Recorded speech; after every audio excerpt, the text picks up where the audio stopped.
One slap, and the empire crumbles. The most powerful man in the city publicly insulted his hardworking wife in front of the entire underworld, all to please his cunning mistress. But no one in that room knew that the woman who just walked out the front door was the only one keeping everything from falling apart. Like and comment with the name of the city you're watching to let me know how far this story has progressed. And stay until the end, because what happens next will keep you glued to the screen. The Moretti estate sat on the eastern edge of Caldwell City like a declaration of war. 3 stories of pale stone and dark glass, floodlit from below, so that even in the middle of the night it glowed against the sky like something that had no intention of ever going dark. The wrought iron gate at the end of the drive bore the family crest, an M intertwined with a serpent, and the men who stood on either side of it did not smile, did not speak, and had not been hired for their conversation skills. They had been hired because Damien Moretti believed, with the particular arrogance of a man who had never been seriously challenged, that power was a thing you displayed. That fear was a language everyone understood. Tonight, he was hosting the Convergence. It happened once a year, always at the Moretti estate, always in late October when the air turned cold enough to justify the fireplaces and the heavy whiskeys and the particular kind of conversation that could only happen when every powerful man in the city was in the same room and none of them were recording. The Convergence was not on any calendar. It did not appear in any financial disclosure or meeting minute.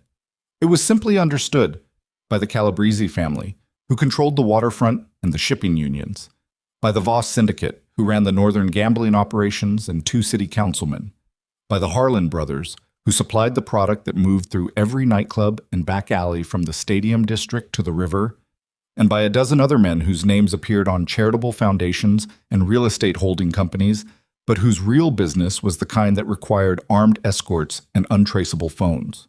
Every year, Damien Moretti opened his home to these men, fed them from a kitchen that employed a chef who had cooked at 3 Michelin-starred restaurants before a background check killed his legitimate career, poured them whiskey that cost more per bottle than most people made in a week, and reminded them, through the sheer spectacle of the evening, that this was his city, that the Moretti name was the spine that held everything upright, and every year for 11 years, his wife had made it possible.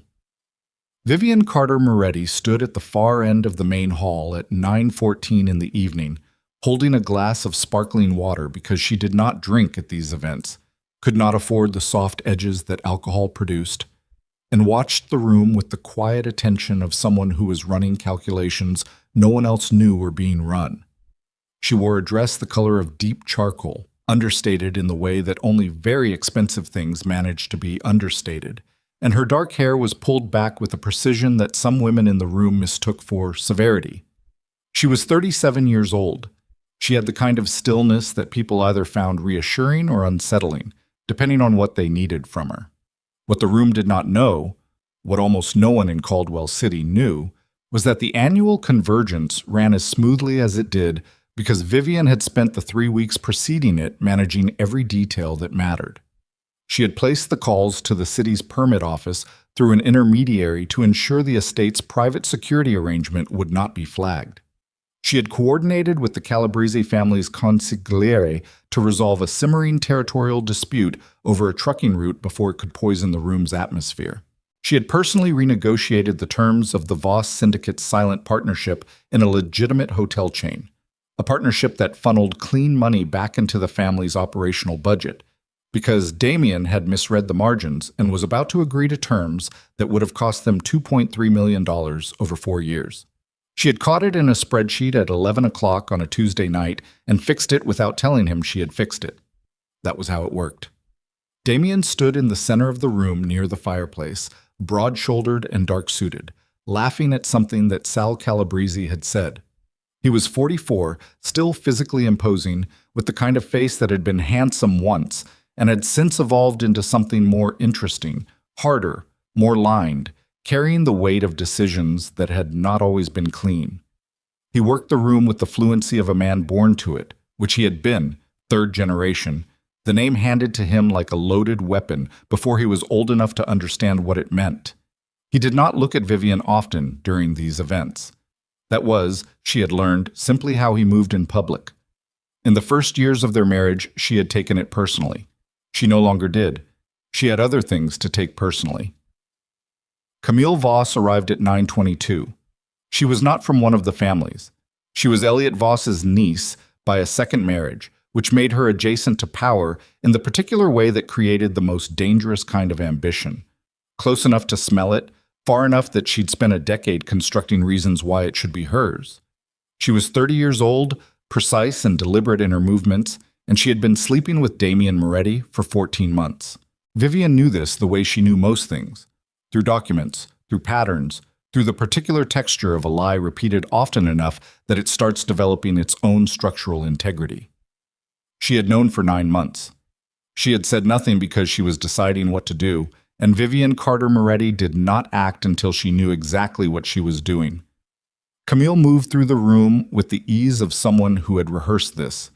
The small smile, the hand at Elliot's arm as she greeted him, the way she angled herself to be seen without appearing to want to be seen. She was good at it. Vivian gave her that. The performance was technically skilled. At 9:47, Camille found her moment. She had been building to it all evening, positioning herself in conversations near the room's center of gravity, establishing her presence in the memory of the men who would witness what came next. Later, when Vivian reconstructed the sequence with the cold precision she brought to everything, she would identify the moment Camille made her move as an act of real intelligence. Malicious and destructive, but intelligent. The timing was exact. The audience was exactly right. She was speaking with Marcus Harlan's wife, Camille said, loud enough to reach the cluster of men near the fireplace, her voice carrying the particular practiced tremor of someone delivering difficult news with great reluctance. She was speaking to Elliot Voss, or appeared to be, but her voice had been calibrated for the room. I wasn't going to say anything, but I think someone has to. What she said about the Harlan family's arrangement, about the product routing, she said it to 3 people in the kitchen 20 minutes ago, Elliot. I heard her. I didn't want to believe it, but I heard her. The kitchen comment was a fabrication constructed with surgical care. Marcus Harlan's distribution arrangement was the most sensitive operational detail in the room that evening. Suggesting that Vivian had discussed it, casually, in the kitchen, with unspecified guests, was not merely an accusation. It was, in the logic of this world, nearly a death sentence. The room did not freeze all at once. It shifted, a degree of temperature change, almost imperceptible, but Vivian felt it from 40 feet away because she had spent 11 years learning to feel rooms. She did not immediately understand what had been said. She understood only that something had changed, and that the change was pointed in her direction. Damien felt it too. He felt it the way men like him felt most things. Not as information, but as threat. Not as something to be investigated, but as something to be handled. He had built his authority on the premise that nothing in his house was uncertain, that every problem was resolved before it became visible, and when uncertainty appeared in a room full of the city's most dangerous men, the instinct that fired in his nervous system was not curiosity, it was control. He crossed the room in 8 seconds. He did not ask what had been said. He did not find Vivian and speak to her privately. He did not pull Camille aside and press her for specifics or verify the timeline or consider for even one moment that a woman who had managed his world for 11 years without a single visible mistake might deserve the benefit of a question before she received the consequence. He was operating on reflex, on the deep grooved instinct of a man whose identity was founded on the idea that he could not be made to look weak. And in this room, with these men, uncertainty about his wife's loyalty was the same thing as weakness. He found Vivian near the east window, where she had moved when she sensed the shift. She was holding her glass of sparkling water. Her expression was composed in the particular way that took effort. The jaw slightly set, the eyes level, reading the room, reading him as he approached. He did not stop walking until he was close enough that the blow required almost no backswing. The sound of the slap carried. In a room full of men accustomed to violence, accustomed to the sounds and textures of it, it still carried, because it was not the sound alone but the context, the location, the identity of the man delivering it and the woman receiving it, and the perfect devastating silence of every person in the room who understood in that instant that they were watching something that would have consequences none of them could yet fully map. Vivian's head turned with the force of it. Her sparkling water hit the hardwood. The glass did not break, which felt, in the terrible stillness that followed, almost like an insult. The universe declining to provide even the small drama of breaking glass to fill the silence. She did not make a sound. She stood with her head turned at the angle the blow had forced it to, one hand hanging at her side, the other now empty, and she breathed, slow and deliberate and utterly without performance. The left side of her face was hot, and the heat was spreading, and there was a sound in her left ear like a high, thin wire being pulled taut, and she breathed through it. Damien's voice was low. It was always low when he was most serious, the volume dropping rather than rising, the way a pressure drop signals a storm. "Get out of my house." She turned her head back, looked at him directly. His expression was controlled in the way that masks are controlled. The mechanism holding, but the structure underneath doing something else entirely. He was, she recognized, afraid.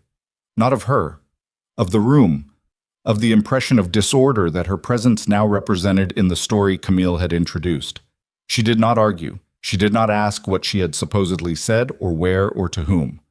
She understood, with the comprehensive, merciless clarity that the left side of her burning face had provided, that she was not going to receive a question tonight, that the 11 years had not purchased her a question, that the work, the invisible architecture of everything he had and everything he was, had not purchased her a single moment of doubt in his mind before his hand moved.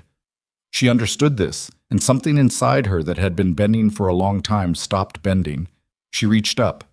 Her fingers found the wedding band on her left hand. White gold. Simple. The ring he had placed there in a courthouse ceremony 11 years ago because he did not like the theater of weddings. And she worked it off with the measured, unhurried patience of someone performing a task they have already fully decided to complete. The room watched. She did not acknowledge the room. She set the ring on the nearest surface, which happened to be the narrow ledge of the window frame, where it settled with a small, definitive sound. Then she walked to the door. Her heels on the hardwood were the only sound in the room for the 4 seconds it took her to reach the hallway. No one spoke. No one moved to stop her. The men who had known Damien Moretti for decades, who had broken bread with this woman and shaken her hand and conducted serious business in her presence, stood and watched her go with the particular cowardice of powerful men who have decided, in the crucial moment, that the performance of loyalty to the man in the room matters more than any of the things they privately know to be true. The front door opened, the front door closed. Damien stood where she had left him, and the room began slowly to resume the sounds of a gathering. A chair scraping, someone clearing their throat, the clink of a glass. Because gatherings, like rivers, find a way to continue moving. But something had altered in the room's fundamental pressure, and the men who were old enough and experienced enough could feel it the way bones feel weather coming. Sal Calabrese, standing near the fireplace with his whiskey, was one of those men. He was 61 years old and he had survived 4 administrations, 2 federal investigations, and a period in the late 90s when 3 of his closest associates had disappeared within 6 months of each other. He was not a sentimental man, but he watched the door through which Vivian Moretti had just walked, and then he looked at Damien, and the calculation happening behind his eyes was not a simple one. He said nothing, but he put his glass down and he found a reason, within the next 20 minutes, to conclude his evening early. He was not the only one. Outside, the October air came at Vivian like cold water. She stood on the front step of the estate she had organized, managed, and in significant ways built, and let it hit her. The cold, the dark, the sudden quiet after the engineered warmth of the gathering inside. Her left cheek still burned. She pressed her fingertips against it once, briefly, not in distress, but in the way you press a bruise to confirm it's real. She did not have her coat. She had left it inside and she had no intention of going back for it. Her car was at the end of the drive, a dark gray sedan she drove herself because she had never liked the idea of someone knowing where she was going at all times. She walked toward it on the crushed gravel, her heels precise and measured, and she thought, not about Damien, not about Camille, not about the room and the men and the animal politics of the moment she had just moved through. She thought about a spreadsheet. Specifically, she thought about one spreadsheet among the dozens she maintained across encrypted drives and layered access systems. A spreadsheet that contained 11 years of work, of recorded transactions, and documented relationships and the woven, dense architecture of everything that kept Damien Moretti's world from unraveling. She thought about the access codes she held, the accounts she had structured, the relationships she had cultivated that were hers. Not in Damien's name, but built through her own credibility, her own track record, her own demonstrated competence with the people who mattered. She unlocked the car, got in, sat for a moment in the quiet of the dark interior. Then she took out her phone and made the first of several calls. The first was to a woman named Elena Moss, a corporate attorney who had done clean work for the Moretti family for 6 years, and who had in that time developed a very specific understanding of where the legitimate business structures ended and the other structures began, and whose contracts bound her to Damien Moretti, the man, rather than to any corporate entity that Vivian happened to also control. This was not an accident. "It's Vivian." "I know," Elena said. She had clearly been awake. "I heard something happen tonight." "You hear fast." "I have friends at the Calabrese table." A pause. "Are you safe?" "Yes." She started the car. "I need you to begin the separation process on the Meridian accounts. Tonight, if possible. Certainly before the banks open." A longer pause. "Vivian, if I do that, you're still bound by client confidentiality, Elena. I'm a client. I've been a client in my own name on those accounts for 4 years. You know this." "I know it." Another pause. "Okay. Tonight." She ended the call and pulled onto the drive. The second call was to a man named Patrick Chow, who managed the operational relationships with 14 of the Moretti family's legitimate business partners, the kind of relationships that were maintained through quarterly lunches and handshake understandings, and the particular texture of trust that takes years to build. Patrick had been hired, technically, by the Moretti organization, but he had been hired because Vivian had recommended him, and the recommendation had come with a relationship, and the relationship, as Patrick understood very clearly, was primarily with her. She did not tell Patrick to do anything tonight. She told him only that she was available if he had questions in the coming days, and that he should trust his instincts about who he was obligated to. Patrick said, "I understand." He did. The third call was different. The third call went to a man named Victor Tan, who was 63 and retired from everything visible, and whose influence in Caldwell City operated at a depth that made the Moretti operation look like surface weather. Victor Tan was not aligned with any family. He was aligned with reliable outcomes, and over 9 years of careful cultivation, Vivian had become, in his estimation, one of the most reliably competent people he had encountered in a city full of people who confused aggression with intelligence. "I'm sorry to call this late," she said. "I was awake." Victor's voice was unhurried, always. "I heard something." "You hear fast, too." "It's a small city when it matters." A pause. "What do you need?" "Nothing tonight. I wanted you to know directly, before you heard versions." "I appreciate that." A brief silence. "Are you starting something, Vivian, or finishing something?" She considered this. The car moved through the night streets of Caldwell City, past the lit windows of buildings that contained the commerce and machinery of a world she had spent 11 years learning and managing, and in ways that would only become visible now that she was no longer invisible, sustaining. "I think," she said, "those might be the same thing." Victor Tan made a small sound that might have been agreement or might have been something more complicated. "I have a meeting Tuesday," he said, "if you find yourself available." "I'll be available." She ended the call and drove. The apartment she went to was not the Moretti home.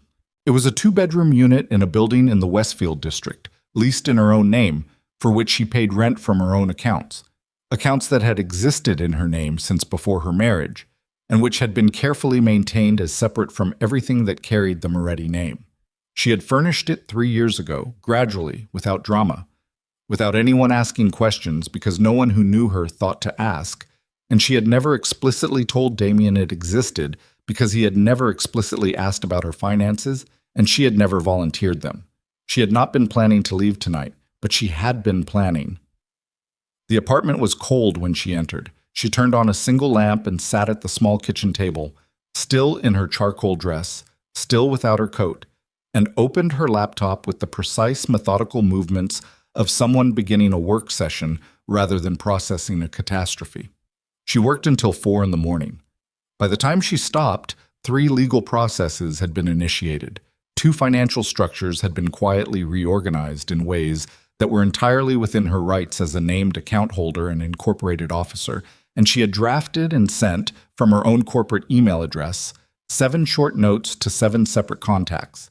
Each note professional, each note factual, each note doing the quiet, devastating work of informing the right people that Vivian Carter was operating independently, effective immediately, and available for continued relationship.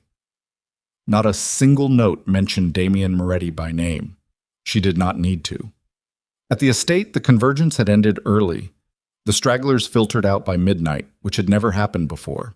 Damien stood in the main hall with Sal Calabresi's departure still ringing in his ears, and 3 unanswered texts from the Harlan brothers, and a silence from Marcus Harlan that felt, to anyone who knew what Marcus's silence meant, like a very specific kind of statement. Camille had stayed.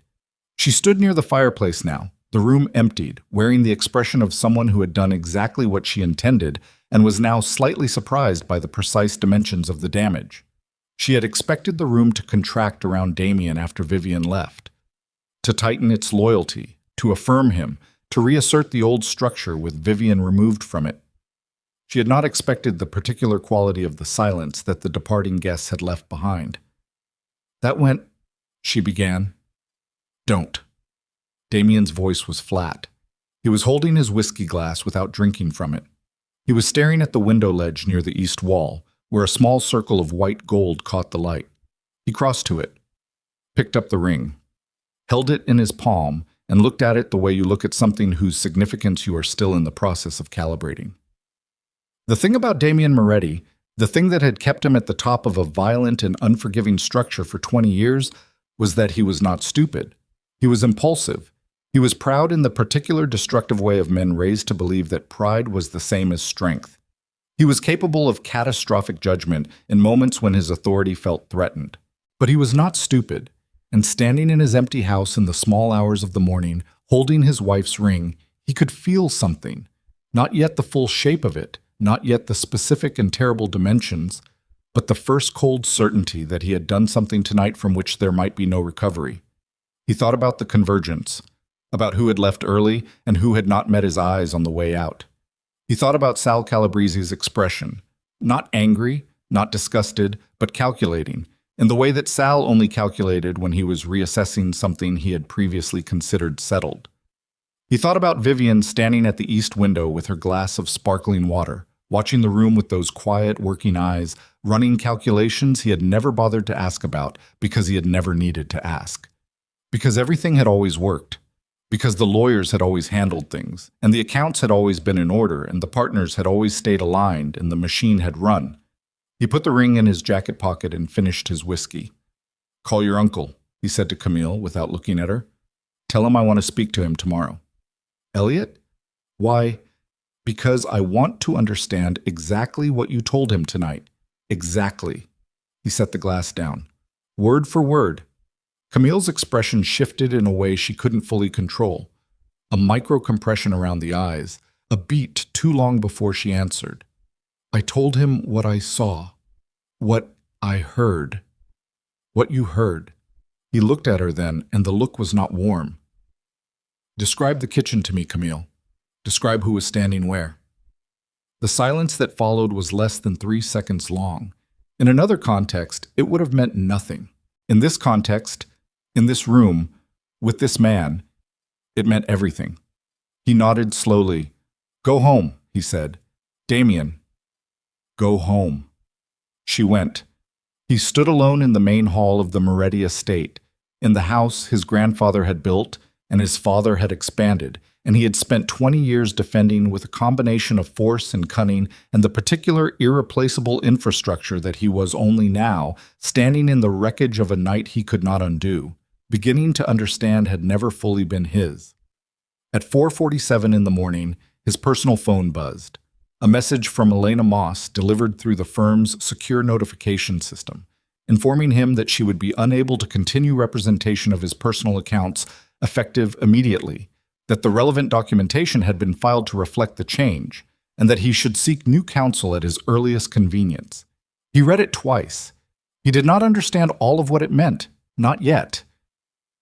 But the first cold thing that moved through him, beneath the confusion, beneath the pride, beneath the particular dread of a man beginning to sense the ground shifting under his feet, was the recognition that Vivian had not gone home and cried.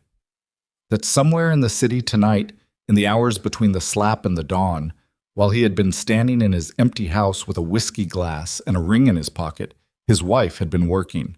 And whatever she had been building while she worked, it was already started. He sat down in the chair nearest the fireplace and stared at the dead grate and did not move for a long time, and the city outside continued its 4 a.m. business. The delivery trucks and the night shift workers and the men whose phones were pinging with messages they would not fully understand until morning. And somewhere in the Westfield district, the single lamp in a 2-bedroom apartment finally went dark. The call from Sal Calabrese's office came at 7:53 in the morning. Not from Sal himself. From his assistant, a young man named Gregor who had worked for the Calabrese family for 3 years, and who communicated with the precision of someone who understood that the language of these calls was never in the words but in everything surrounding them. The hour of the call. The channel used. Whether it was the man himself or the intermediary, it was the intermediary. Mr. Calabrese wanted Mr. Moretti to know, Gregor said, that the quarterly review meeting scheduled for Thursday will need to be postponed. Mr. Calabrese will be in contact to reschedule at a mutually convenient time. Damien's consigliere, a lean 58-year-old named Robert Fenn, took the call because Damien was still in the shower when it came through. Robert wrote it down on the yellow legal pad he kept by the house phone and read it to Damien when he came downstairs. And the two men stood in the kitchen of the Moretti estate and looked at each other with the specific, careful look of men who are both thinking the same thing and neither wants to be the first to say it. Postponed, Damien said. That's the word he used. Damien poured his own coffee, which he never did. There was always someone to pour it, and stood at the counter and drank it and said nothing for a moment. The kitchen was large and bright and utterly quiet. The catering staff from the previous night had cleaned and left. The house felt, in the particular way of spaces that had recently held many people, aggressively empty. Get me Marcus Harlan, Damien said. I've been trying since 6, Robert said. His phone goes to the service? His cell. Both of them. Damien set the coffee cup down. The brothers? Kevin Harlan's assistant says he's traveling. No ETA. The silence in the kitchen had a texture now. Damien could feel it against his skin. Get me Elliot Voss, he said. In person. I want him here by 10. Robert nodded and left the room, and Damien stood at the kitchen counter alone and thought about the ring in his jacket pocket upstairs, and the text from Elena Moss, and the particular expression on Sal Calabrese's face as he'd said his goodbyes last night. Not angry, not dramatic, just closed, the way a door closes when someone has finished with a room. He was still standing there when his phone buzzed with an alert from the monitoring service that tracked activity on the family's primary operating accounts. He looked at the alert, read it, read it again. Then he called Robert back into the kitchen. The Meridian accounts, he said. Tell me what you know about the Meridian accounts. Robert's face did something careful. They're structured under the Carter Moretti Holdings, LLC. Vivian's the primary officer. I know who the officer is. Tell me what I don't know. Damien. Robert put the legal pad on the counter. I think you should call your attorney. I don't have an attorney this morning. Elena Moss resigned last night. Robert absorbed this. He was a man who had absorbed a great deal over 23 years in this position, and he did so with the practiced calm of someone whose job required him to receive bad news without showing the full measure of what it cost him. But something moved across his face now. Not quite fear, but its first cousin. How much is in the Meridian accounts? Damien asked. I don't have exact figures without... Ballpark. Robert picked up the legal pad, put it down again. The legitimate operating budget for the quarter is routed through there. Vendor payments, the payroll for the front businesses, the hotel partnership disbursements, he paused. There's also the reserve, the buffer account for the family's... He stopped. How much? Somewhere between 4 and 6 million, depending on where we are in the disbursement cycle. He paused again. Damien, she's the primary officer on those accounts. Legally, she has... I know what she has. Damien's voice was very quiet. Get me a lawyer.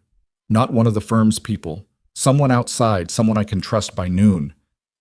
Robert picked up his phone and left the room again, and Damien stood in the kitchen of his empty house and breathed, slow and deliberate, through something that was not yet panic but was building the structural foundation for it. Elliot Voss arrived at 10:22, which was already a statement. He was a compact, gray-haired man in his mid-60s who wore his age with the particular comfortability of someone for whom accumulation of years, of weight, of influence had always been the point. He accepted a cup of coffee and sat across from Damien at the dining room table and maintained the expression of a man paying a courtesy call on someone he had known a long time, which was almost exactly the right expression for what this was, except for the detail that his eyes were doing something his face was not. I appreciate you coming, Damien said. Of course. Elliot wrapped both hands around the coffee cup. How are you holding up? I'm fine. Damien watched him. I want to ask you directly about last night, about what Camille told you.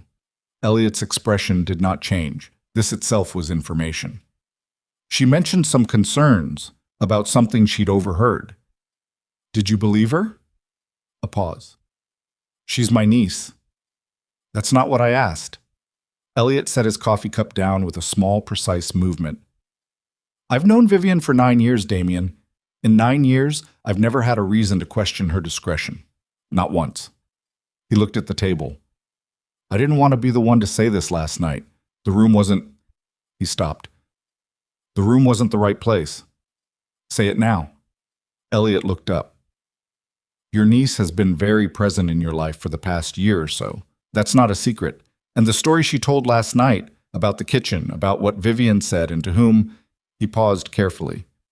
I was in that kitchen, earlier in the evening. I didn't hear anything close to what Camille described. I want you to sit with that.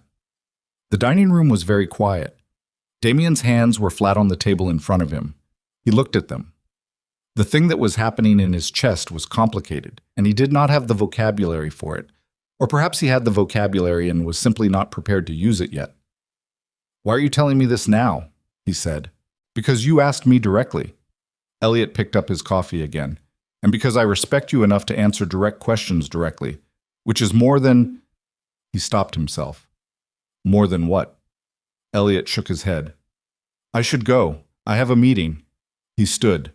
Damien, whatever you need to do to fix this, do it fast. The longer things stay the way they are right now, the harder it gets. He paused at the door. She was good for you. She was good for all of us, whether everyone knew it or not. Some of us knew it. He left.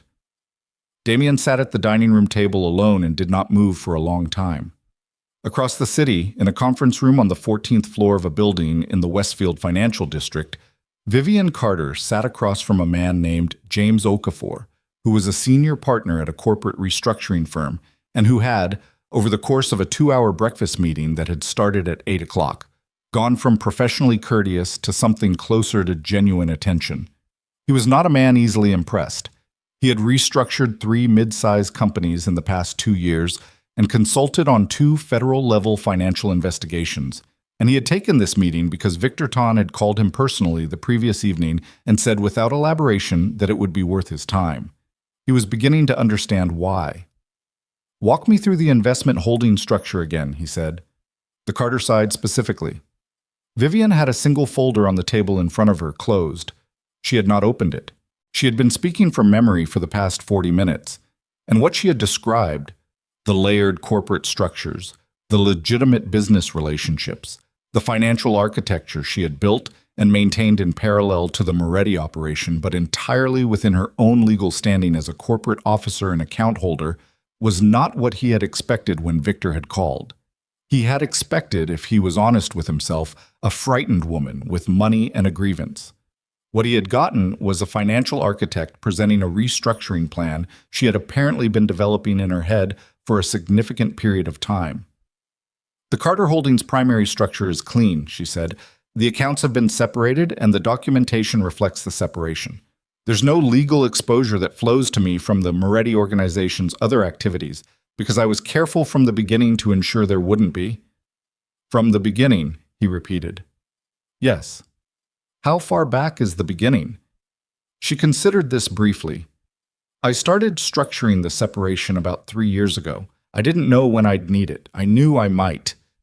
James Okafor looked at her for a moment. Ms. Carter, what you're describing, the scope of what you managed, the financial architecture, the relationship network, this isn't the work of an executive assistant or a supportive spouse. This is, I know what it is, she said simply. He nodded. What do you need from me? Due diligence review on the Carter Holdings structure. I want a second set of eyes to confirm there are no exposures I've missed. And I want to discuss growth capital because I'm going to be building something, and I'd prefer to do it with people who understand complex structures. You're moving fast. Time is a resource, she said. I know where mine went for 11 years. I'd rather not waste what comes next. He picked up his pen. Let me ask you something off the record. She waited. Last night, the incident at the estate. That was the trigger? Vivian was quiet for a moment. The conference room had floor-to-ceiling windows, and the October morning was gray and clear, and the city spread out below them in its ordinary, complex entirety. She had not slept.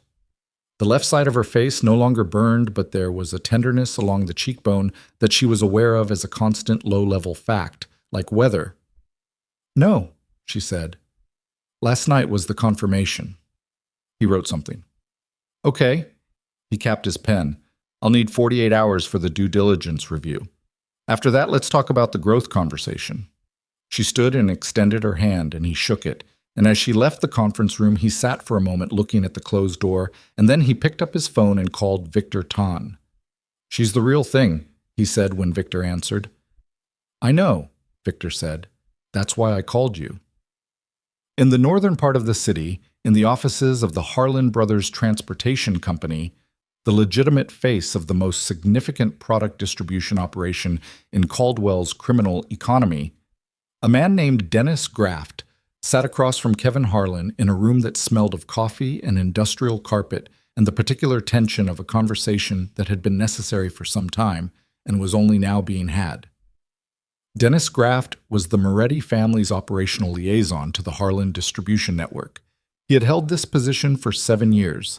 He was technically good at it and interpersonally graceless, and he had survived in the role primarily because Vivian Carter Moretti had, on 3 separate occasions, translated his bluntness into workable language for the Harlan side of the relationship and kept the contract from collapsing. He did not know this. He believed he had survived on his own merit. He was about to learn something. Kevin, he said, with the particular forced ease of a man who is already sensing the ground isn't solid, I think we can all agree last night was a personal matter. It doesn't have to affect the business relationship. Kevin Harlan was 44, rangy, with a quality of stillness that his brother Marcus had too, and that you learned if you dealt with the Harlans long enough to read correctly. It was not patience. It was assessment. Dennis, Kevin said, tell me about the routing adjustment, the one that went through in August. Dennis blinked. The August routing? The one where the Moretti side proposed consolidating 3 of our northern distribution points into 2, said it would improve efficiency, and we agreed. Kevin's voice was flat. Walk me through the economics of that adjustment. The efficiency gains were, we lost $400,000 in quarterly revenue, Kevin said, because the consolidation created a bottleneck that we spent 8 weeks working around. And when Marcus went back to look at the original proposal, he found it was Damien's signature, but the numbers were from Dennis Graft. He paused. Were the numbers from you, Dennis? The silence in the room was very specific. I was trying to simplify were the numbers from you? Yes. Dennis's voice had lost its forced ease entirely. But Damien reviewed them and Damien signed what was put in front of him, Kevin said, without inflection. We know that now. He leaned forward. Do you understand why we haven't been returning the Moretti calls this morning? Dennis understood. The understanding moved through him in a single cold wave. The relationship is under review, Kevin said. We'll be in touch when we've made a decision about how we want to proceed. I'd ask you not to contact us in the meantime. He stood. You can find your way out. Dennis sat in his car in the parking lot of the Harlan Transportation Company for 11 minutes before he started the engine. He was trying to reconstruct the August routing proposal in his memory, trying to identify who had first suggested the consolidation, whose idea it had actually been, whether Vivian had been in the room when. And then the memory landed and sat there, and he felt sick with it, because Vivian had been in the room, and she had asked questions, careful, specific questions, and he had answered them impatiently because he had never had much patience for the way she inserted herself into operational discussions. She had not pushed back on the proposal. She had never pushed back on things in rooms with people like Dennis. She had simply listened and asked questions, and later he would sometimes find that the thing had been adjusted, or the proposal had been modified, or the outcome had been different than expected, and he had attributed it, always, to the natural settling of complex negotiations. He was only now, sitting in a parking lot in the north of the city, understanding that some of those adjustments had been hers, and that some of them, like the routing proposal, she had apparently decided were not worth saving. He started the car and drove toward the Moretti estate to deliver the news in person, because there are some things you cannot put in a text. Back at the estate, the afternoon was deteriorating with a consistency that Damien's team was struggling to process fast enough to respond to. By 2 o'clock, 2 of the family's legitimate business managers had submitted formal notices of contract termination. By 3, a call came in from the bank that held the operating line of credit for the Moretti commercial properties. A courtesy call, the bank officer said, just to flag that a review had been initiated on the credit facility. Standard procedure. Nothing to be alarmed about. Robert Fenn took that call. He came into the study where Damien was meeting with the outside attorney, a man named Sol Weiss, who had been practicing criminal and civil defense in Caldwell for 30 years, and who had the manner of someone who had stopped being surprised by human behavior sometime in the mid-90s. And he stood in the doorway, and his face said everything before his mouth did. The credit line review, Damien said. The bank initiated it this morning. They say standard procedure. Sol's going to tell you it's not. Sol Weiss, who was sitting across from Damien with a yellow legal pad of his own, said, It's not. That kind of review on a commercial credit facility doesn't happen spontaneously. It happens when someone files a request or when there's a material change in the documentation on an account. He paused. Has there been a change in account documentation? The meridian separation, Damien said. Walk me through that. He did. Saul listened without interrupting, which was his practice, and when Damien finished, Saul sat quietly for a moment and wrote 3 lines on his legal pad. Your wife, Saul said carefully, structured the legitimate business accounts under her own corporate officer authority. Yes. Over what period of time? Apparently 3 years. Saul wrote another line. And your arrangement with her? Was there a marital agreement? Anything that defined the scope of her authority in the business structures? No formal agreement. So she had actual authority, not just apparent authority, actual, documented, legally recognized authority over the accounts in question. Yes. Sol put his pen down. Mr. Moretti, what she's done is entirely legal. She hasn't stolen anything. She's reorganized assets that were within her documented authority to reorganize. He paused. The question that matters for you right now is not whether you can stop what she's done. You can't. The question is what the downstream effects are going to be and how fast they arrive. Damien's jaw was tight. How fast? Based on what you've described, the Calabrese postponement, the Harlan situation, the credit facility review, the contract terminations. Sol picked up his pen again. I'd say they're already arriving. The door to the study opened without a knock and Dennis Graft came in, which he would not have done under any other circumstances, and his face confirmed what the room was already feeling. Kevin Harlan, he said. They're out. No one spoke. They said the relationship is under review, but Dennis stopped. I don't think it's coming back. Kevin Harlan's expression. He stopped again. He did not have the words for Kevin Harlan's expression, Or perhaps he did, and they were not words he was prepared to say in front of Damien. Damien stood up from the desk. He moved to the window and stood with his back to the room, looking out at the estate grounds in the gray October afternoon. And the three men behind him, Solweiss, Robert Fenn, Dennis Graft, sat with the particular shared quality of men who are watching something collapse and do not yet know how much of the debris will reach them. "Get me Camille," Damien said without turning from the window. "She's—" Robert hesitated. "She's not answering her phone. Find her." "Damien," Robert's voice was careful, "there's something else you should know. About Camille." He paused.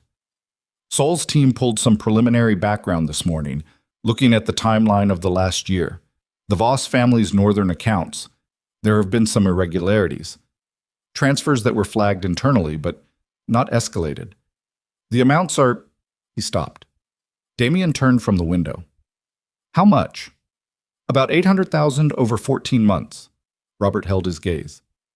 "The transfer documentation shows a beneficiary account that traces back through 2 holding shells to—" He stopped again, and the stopping was itself the answer. Damien's face did not change. Something behind it did. "She's been stealing from Elliot Voss," Sol said quietly, completing the sentence no one wanted to complete. "While presenting herself as—" "I know what she was presenting herself as," Damien said. His voice was very quiet. The quiet that meant something structural had shifted. "I know exactly what she was presenting herself as." He reached into his jacket pocket, took out the white gold ring, set it on the desk with a small sound that no one in the room acknowledged, and stood looking at it. And outside the window, the October afternoon continued its gray, ordinary progress, indifferent and complete, while inside the walls of the Moretti estate, the full weight of the previous 24 hours settled into the room like something that had been waiting all along for the right moment to arrive. His phone buzzed. He looked at the screen. It was a notification from the city's business registration database, an automated alert he'd set up years ago to track new filings involving family-adjacent corporate names. The filing that had triggered the alert was not a family-adjacent name. It was a new name, clean and independent. Carter Meridian Partners, LLC. Registered that morning, Primary Officer Vivian Ann Carter, registered address in the Westfield Financial District. He set the phone face down on the desk. "Sol," he said, "I need to know what the Commission's emergency protocol looks like. The formal one. The one for when a family head requests a hearing." Solweiss looked at him for a moment. "You want to call a commission hearing?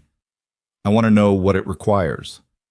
"It requires a formal request to all sitting family heads. It requires a minimum of 3 heads to agree to convene." He paused. "It requires that the requesting party have something to present, something that justifies the urgency." "I have the Camille material, the transfers, the timeline."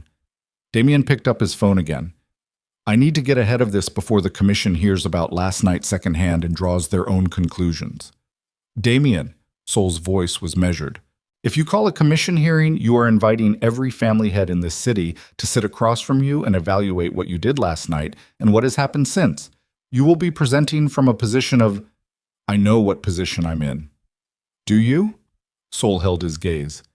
"Because if Vivian Carter shows up to that hearing, and she will, if she's the kind of person you've been describing, you won't be the one prosecuting a case. You'll be the one defending one." The room was very quiet.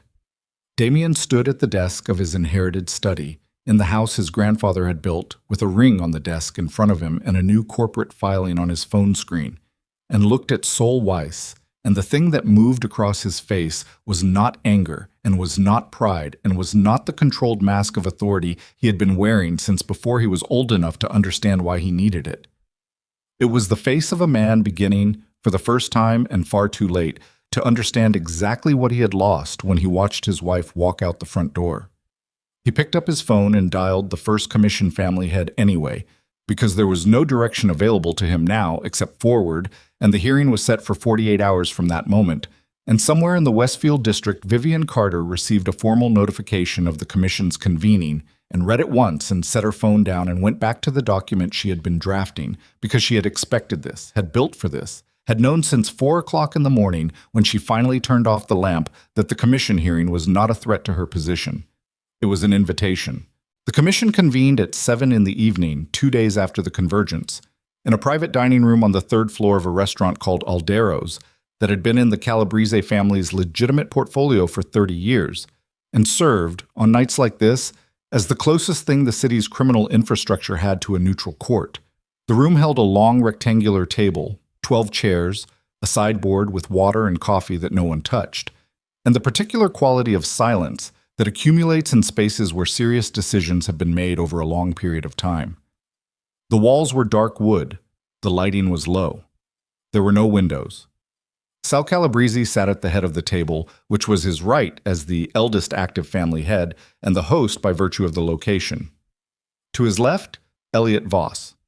To his right, a man named Carver Brandt, who ran the city's southern financial operations through a web of construction companies and who had said almost nothing publicly since a federal investigation had come within 18 months of indicting him 4 years prior. The other chairs held representatives, seconds, and consiglieres from 4 additional families, all of whom had the specific, alert quality of men who have been told this meeting matters and are still in the process of determining exactly how. Damian Moretti sat at the far end of the table from Sal. This was not accidental.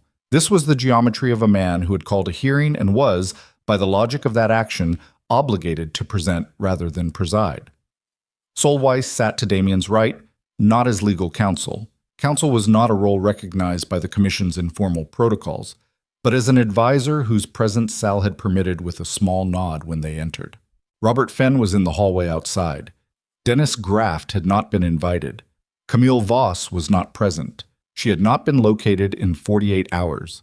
This detail sat at the center of the room's attention like something radioactive, present in every calculation, acknowledged by no one yet. Vivian Carter sat 3 chairs to Elliot Voss's left. She had not been invited by Damian. She had been invited by Sal Calabrese, who had called her directly the previous morning and said, with the particular economy of a man who had been doing this for 4 decades, "I think you should be there." She wore a dark jacket over a white shirt, no jewelry, and she had her hands folded on the table in front of her, and her expression was the composed, working expression that the people in this room were beginning to understand was not coldness, but precision. She had a folder in front of her, closed. Damian had looked at her when she entered, and then looked away and had not looked back. The looking away cost him something that showed in the set of his jaw. Sal Calabrese let the room settle and then said, without preamble, "Damian called this hearing. Damian has the floor." Damian put both hands on the table. He had prepared for this. He had spent 48 hours preparing, working with Sol, constructing the sequence of the Camille material, the transfer documentation, the timeline, the account traces, into a presentation that reframed the events of the convergence not as his error, but as the product of a deliberate deception. He understood that the room would not forgive the slap. He was not asking them to. He was asking them to understand that he had been manipulated, that the action he had taken had been engineered by someone who had used his instincts against him, and that the real issue before the Commission was not his judgment, but the security breach that Camille Voss represented. It was not a bad strategy. Sol had told him it was the best available strategy, which was not the same thing. He spoke for 14 minutes. He laid out the transfer documentation methodically, the 800,000 over 14 months, the shell company structure, the ultimate beneficiary account. He presented the timeline of Camille's integration into the family's inner circle against the timeline of the operational irregularities that now, in retrospect, mapped to her access points. He presented the kitchen fabrication, the false accusation she had made at the convergence, not as the thing that had caused his response, but as the final act in a calculated campaign to destabilize the family from within by removing its most critical operational asset. He said, "most critical operational asset," and did not look at Vivian. The room listened. The room was good at listening. These were men whose survival had depended for decades on the quality of their attention, and they gave him that attention with the still, evaluative patience of people who have heard a great many presentations and are waiting to see what they are not being told. When Damian finished, Sal looked at the table for a moment. Then he said, "Elliot." Elliot Voss had known this was coming. He had been sitting with the knowledge of it for 48 hours, and the knowledge had done things to his face that he had not entirely been able to control. A tightness around the eyes, a quality of suppressed something that the people who knew him well enough would have identified as shame. He was not a man who experienced shame often. He did not find it comfortable. The account that Damien's team identified, Elliot said carefully. The beneficiary account at the end of the shell structure. He stopped. I've had my own people look at it since yesterday. And, Sal said, the account was opened 18 months ago. The documentation used to open it included a copy of Camille's identification. He paused. It also included a secondary signatory, someone who co-authorized the account structure. The room was very quiet. The secondary signatory, Sal said. Elliot put a single sheet of paper on the table and slid it toward the center without looking at it again, in the way you put down something you have been holding too long. His name is Frank Duval. He's been working as an independent financial consultant. He stopped. He was previously employed for 6 years as a back-office manager for the Moretti family's Bridgewater property operations. The silence changed texture. Damien's hands were still on the table, still flat. The stillness was effortful. Frank Duval was terminated from the Bridgewater operation, Robert Fenn said from the doorway, where he had apparently been allowed to stand. No one had told him to leave. 14 months ago. He paused. The termination was authorized by... It was a personnel decision that came through the operational management structure. Who authorized the termination? Sal said. Robert's eyes went to Damien. The answer was obvious, and everyone in the room understood that the answer was obvious, which meant that saying it served no purpose except to put it on record, which was exactly what Sal Calabrese intended. Damien authorized it, Robert said. So, Sal said, with the tone of a man arranging facts on a surface. We have a man terminated from the Moretti operation 14 months ago who then co-authorizes a financial account that receives stolen funds from the Voss family alongside Damien's companion of 14 months. He paused. And we have no explanation for why a terminated employee would have an ongoing financial relationship with someone inside the Moretti household, or what that relationship was built on. He was angry about the termination, Damien said. He could have approached Camille to... Why was he terminated? Carver Brandt said. It was the first time he had spoken. His voice was flat and had the quality of a question that already knows the answer. Damien said nothing. Damien, Sal said quietly, why was Frank Duval terminated from the Bridgewater operation? The room held its breath in the particular way that rooms hold breath when the person at the center of attention is about to say something that everyone already knows. There was a discrepancy in the Bridgewater accounts, Damien said, a reporting irregularity. I made a judgment call. What kind of irregularity? Some funds that weren't where they were supposed to be. I decided, how much? A pause. About 80,000. And you terminated him for it. Yes. Did you investigate before you terminated him? Sal said. Did you determine whether the irregularity was his error or someone else's or a system problem? The silence was longer this time. Vivian's hands on the table did not move. She was looking at the middle distance, somewhere between the sideboard and the wall, and her expression had not changed. I made a judgment call, Damien said again. Sal Calabrese leaned back in his chair.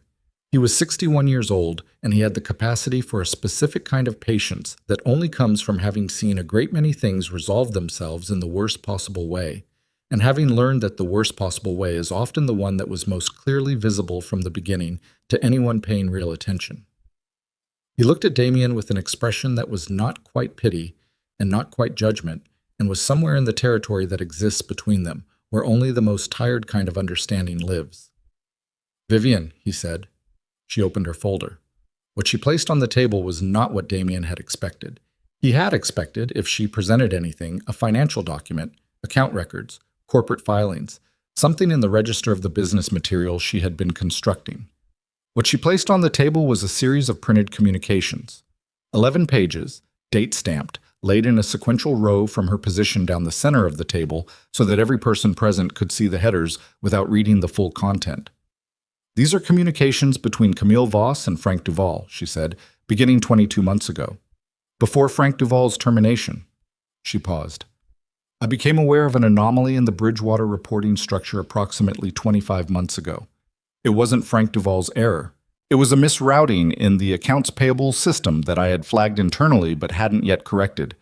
The $80,000 that appeared missing was sitting in a suspense account under an outdated vendor code. She paused again. Frank Duval was terminated for an error that wasn't his, and Camille Voss, who had been given access to internal communications through her relationship with Damien, was aware of this before the termination happened. The room understood what this meant before she said the next part, but she said it anyway because it needed to be said. She let it happen. She watched a man get terminated for something that wasn't his fault, and she contacted him afterward, and she used his anger and his financial desperation as the foundation of a partnership. Vivian's voice did not change register. It was the same precise, even tone she had used throughout. The Voss account transfers were not primarily motivated by money. They were motivated by access. Frank Duval still had operational contacts inside the Bridgewater management. Through him, Camille had a line into the family's property operations for 14 months without anyone knowing it was there. Elliot Voss was looking at the table. The thing on his face now had resolved into something clear, a man processing the specific texture of betrayal that comes from a source you raised and trusted and chose to defend. The kitchen fabrication at the Convergence, Vivian continued.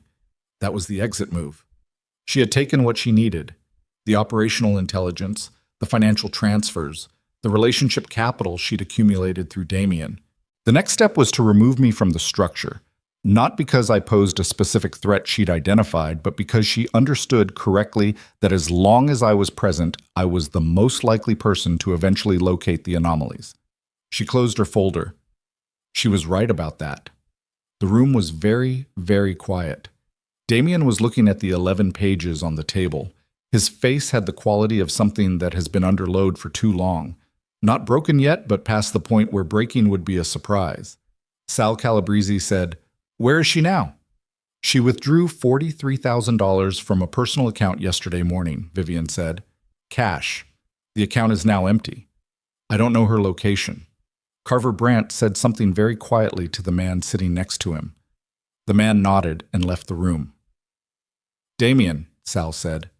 Damien looked up from the table. "The Harlan relationship," Sal said.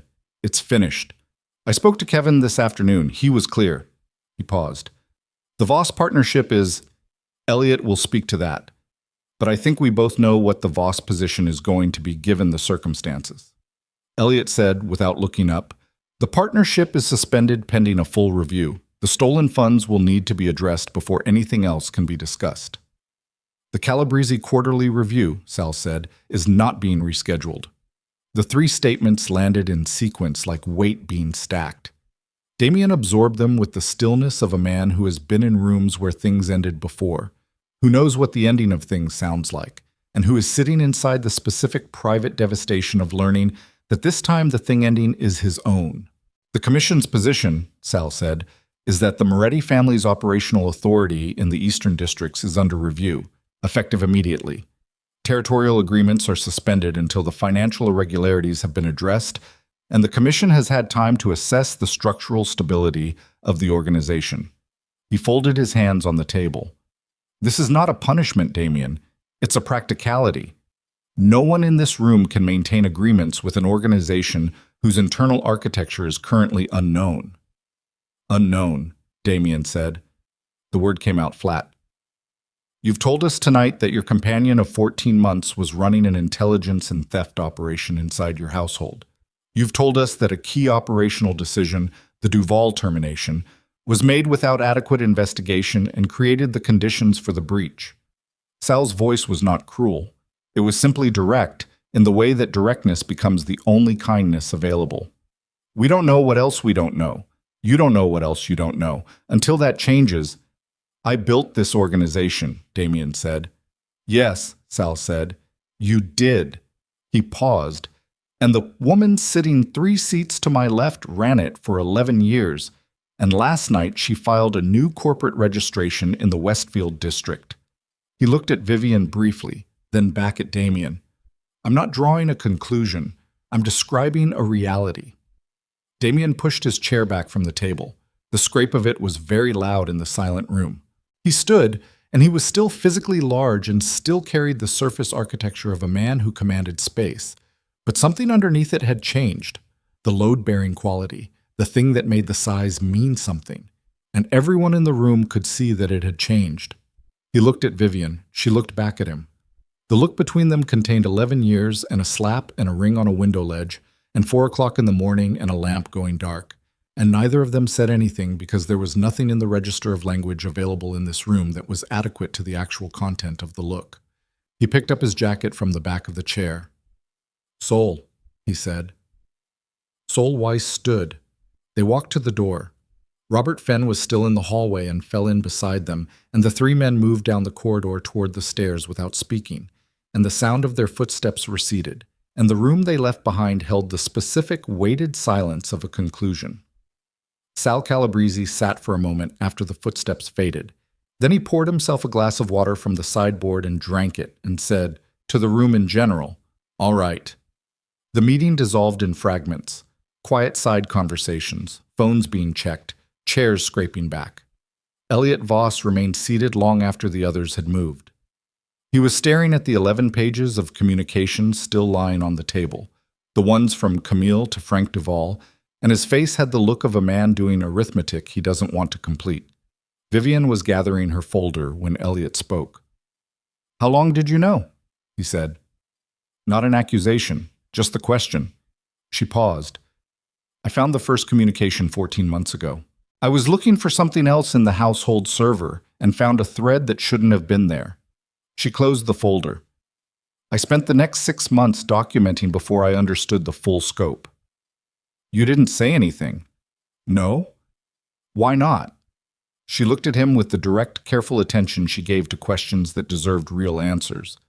"Because if I had told Damien, he would have confronted her immediately, and she would have run, and we'd have the theft, but not the full picture. And because—" She stopped briefly. "Because I needed to understand it completely before I did anything with it. I needed to know exactly what I was dealing with." "And the convergence happened before you were ready." "Yes." She paused. She moved faster than I expected. I underestimated how much she understood about my position in the organization. She knew I was close to finding everything, I think. The convergence was her way of getting out ahead of it. Elliot was quiet for a moment. "She almost succeeded." "She almost succeeded," Vivian agreed. He looked at the pages again. "The money, the Voss transfers. My board is going to want a formal accounting." "I know. I've prepared a document. I'll have it to you by tomorrow morning." She paused. "Elliot, I'm sorry. About Camille. She used your name and your family's name to build access she had no right to. I'm sorry you're sitting with that." He looked at her for a moment, and the look was complicated in the way that all real looks are complicated, carrying more than they can resolve. "You're going to be all right," he said. It was not quite a question. "Yes," she said. She picked up her folder and walked toward the door. And as she reached the threshold, she stopped because something was wrong with the quality of the air in the hallway. A sound that wasn't quite right. A quality of attention from the security man standing near the stairwell that was pointed in the wrong direction. She stopped walking. The security man was looking toward the far end of the corridor, where the service exit opened, and his right hand was at his hip in the particular position that means something specific to anyone who has spent 11 years watching men whose hands moved that way. And then Carver Brandt's man, who had left the room earlier in the meeting, appeared at the end of the corridor from the direction of the service exit, and he was walking fast, and his face had the specific look of someone who has just seen something he did not expect to see, and he went directly to Sal Calabrese, who had followed Vivian toward the door, and he said something very quietly, and Sal's expression changed. Sal looked at Vivian. "She was here," he said. "In the building. There's a service entrance on the south side. The kitchen staff said a woman came in 2 hours ago, said she was from the linen supply company. She was in the building during the meeting." The hallway was very still. "The communications," Vivian said.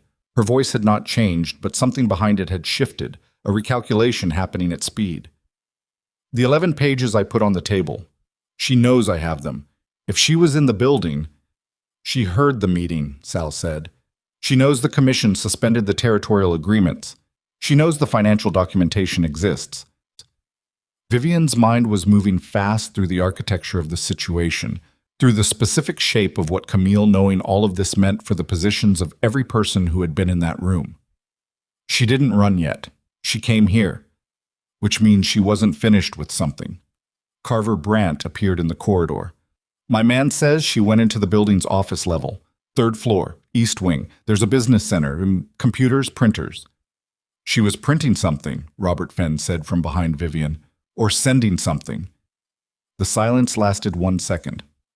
2. The federal contact, Solweiss said. His voice was very careful. Damien, if she has documentation from inside the family's operations, communications, account structures, and she's been in this building tonight with access to a computer. No one finished the sentence. No one needed to. Vivian looked at the folder in her hands, thought about the 11 pages, thought about what Camille had had access to for 14 months through Frank Duval's operational contacts. Not just the financial transfers, but the communications, the internal language of the organization, the texture of how decisions were made and recorded. Thought about a woman with $43,000 in cash and nowhere to go who had come to this building tonight instead of running. Not to run, to trade. The realization moved through the room in the silent, simultaneous way that realizations move through rooms full of intelligent people when all the same information arrives at the same moment. Camille Voss was not fleeing the city. She was negotiating with someone who could guarantee her safety, regardless of what the commission decided, regardless of what Carver Brandt's men did or didn't do in the next hour, regardless of any of the structures and agreements and territorial authorities that had governed this city's criminal economy for 3 decades. And what she had to trade, what she had spent 14 months carefully, methodically accumulating through Frank Duval's access and her own position in Damien Moretti's household, was enough to make that trade worth someone's time. Sal Calabrese looked at Vivian. His face had aged in the past 30 seconds in a way that had nothing to do with time and everything to do with the particular exhaustion of a man who has spent a lifetime building something that is now, in real time, being handed to people he cannot control. How much does she have? He said. Not loudly, almost quietly. Vivian looked at him and did not soften the answer because there was no version of the answer that softened, and Sal Calabrese had been in this business long enough that softening an answer to him was an insult he didn't deserve. Enough, she said. The building had 4 exits. Vivian knew this because she had eaten at Aldero's 14 times in 11 years, and she had, in the way she did everything, learned the shape of the spaces she moved through. The main entrance on Cortlandt Street. The service exit on the south side where the linen woman story had worked. A fire door on the east wall of the 2nd floor that opened onto a metal staircase above the alley. And the parking structure connection on the basement level, accessible through the kitchen corridor, which the staff used for deliveries, and which had a gate that required a code she did not have, but that Sal Calabrese's security man certainly did. She did not run. Running was what Camille expected everyone to do. To scramble, to react, to move in the panicked geometry of people who had just understood the size of the problem. Camille had built her entire operation on other people's reactions.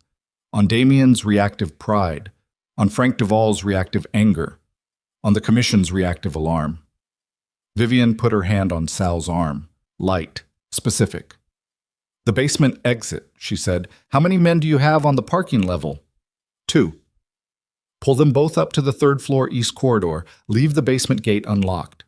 Sal looked at her. You want her to run. I want her to think she can. She's been in this building for 2 hours. She's been listening. She knows the commission's position. She knows what Damien's facing. Vivian's voice was low and precise. If she'd already sent whatever she came here to send, she'd be gone. She's still here, which means she hasn't sent it yet. She's waiting for something. For what? For Damien. Vivian looked at Sal steadily. She came here to make a deal, not with a federal contact. That's the threat. That's the leverage she holds over the room. But the deal she actually wants is with Damien. She wants him to come to her. She wants to negotiate from strength, with the commission's panic at her back. She paused. She doesn't know how much I've already documented. She knows I had 11 pages. She doesn't know what else I have. The corridor was still. Carver Brandt's man was standing 6 feet away, watching them. If you pull the basement security up, Vivian continued, she has a clear exit she didn't have before. She'll move. And when she moves, she'll have made her choice, which means she's no longer in the building with access to that computer, and whatever she was going to send, she didn't. And if she already sent it, Sal said, then pulling the security doesn't change anything. She held his gaze. But she didn't. She's still here. Sal looked at her for a moment with the measuring attention of a man who has been evaluating people's judgment in high-stakes situations for 40 years. Then he looked at his security man, nodded once. The man moved toward the stairwell. Vivian said to Sal, I need 10 minutes in the business center. He looked at her. The East Wing. Yes. She might still be up there. I know. Another look, longer this time. You want one of my men? No. She adjusted the folder under her arm. 10 minutes. She walked toward the east stairwell before he could say anything else. The third floor of Aldero's East Wing was administrative space. A narrow corridor of closed offices, a small conference room with a glass wall, and at the far end a business center that was 3 computers, a printer, and a copier in a room the size of a large closet. The corridor was lit by overhead fluorescents, 2 of which were flickering in the particular exhausted way of fluorescence in spaces that no one tends to carefully. The carpet was dark green and absorbed footsteps almost entirely. Vivian moved down the corridor with her heels in her hand, which she had slipped off at the top of the stairs. The floor was cold through her stockings. She did not think about the cold. The business center door was ajar. The light inside it was on. She stopped 3 feet from the door and listened. Heard the particular hum of a computer tower running. Heard, underneath it, breathing, slightly fast, slightly effortful, the breathing of someone who has been sitting still for a long time in a high adrenaline state and whose body is fighting the adrenaline's insistence on movement. She pushed the door open with 2 fingers. Camille Voss was sitting at the center computer terminal. She was still in the dress she had worn to enter the building 2 hours ago. Dark, practical, with a canvas tote bag at her feet that contained, presumably, $43,000 in cash and whatever she had deemed essential enough to carry. Her hair was loose. She looked in the fluorescent light of the business center, younger than 30 and considerably more frightened, and she was staring at the screen in front of her with the expression of someone who has been on the verge of a decision for a long time and has not yet made it. She turned when the door opened, her body tensed completely. Every muscle, instant and total. And then she saw Vivian, and the tension did not release but changed quality, became something different from simple alarm. The 2 women looked at each other across a room the size of a large closet for a moment that lasted considerably longer than its clock duration. How long have you been standing there? Camille said. Her voice was controlled. Almost. Long enough. Vivian looked at the computer screen. The email client was open. There was a drafted message in the composition window, addressed to an account she didn't recognize. A federal domain, she noted, without surprise. The message body contained a document attachment and 7 lines of text that she could read from the doorway if she squinted, which she didn't need to do because she could read the shape of what it was without reading the words. You haven't sent it. I was about to. You weren't. Vivian stepped into the room. She did not move toward the computer. She moved to the left side of the room, which put the door behind Camille and the computer between them, and she set her folder on top of the copier and stood with her hands at her sides.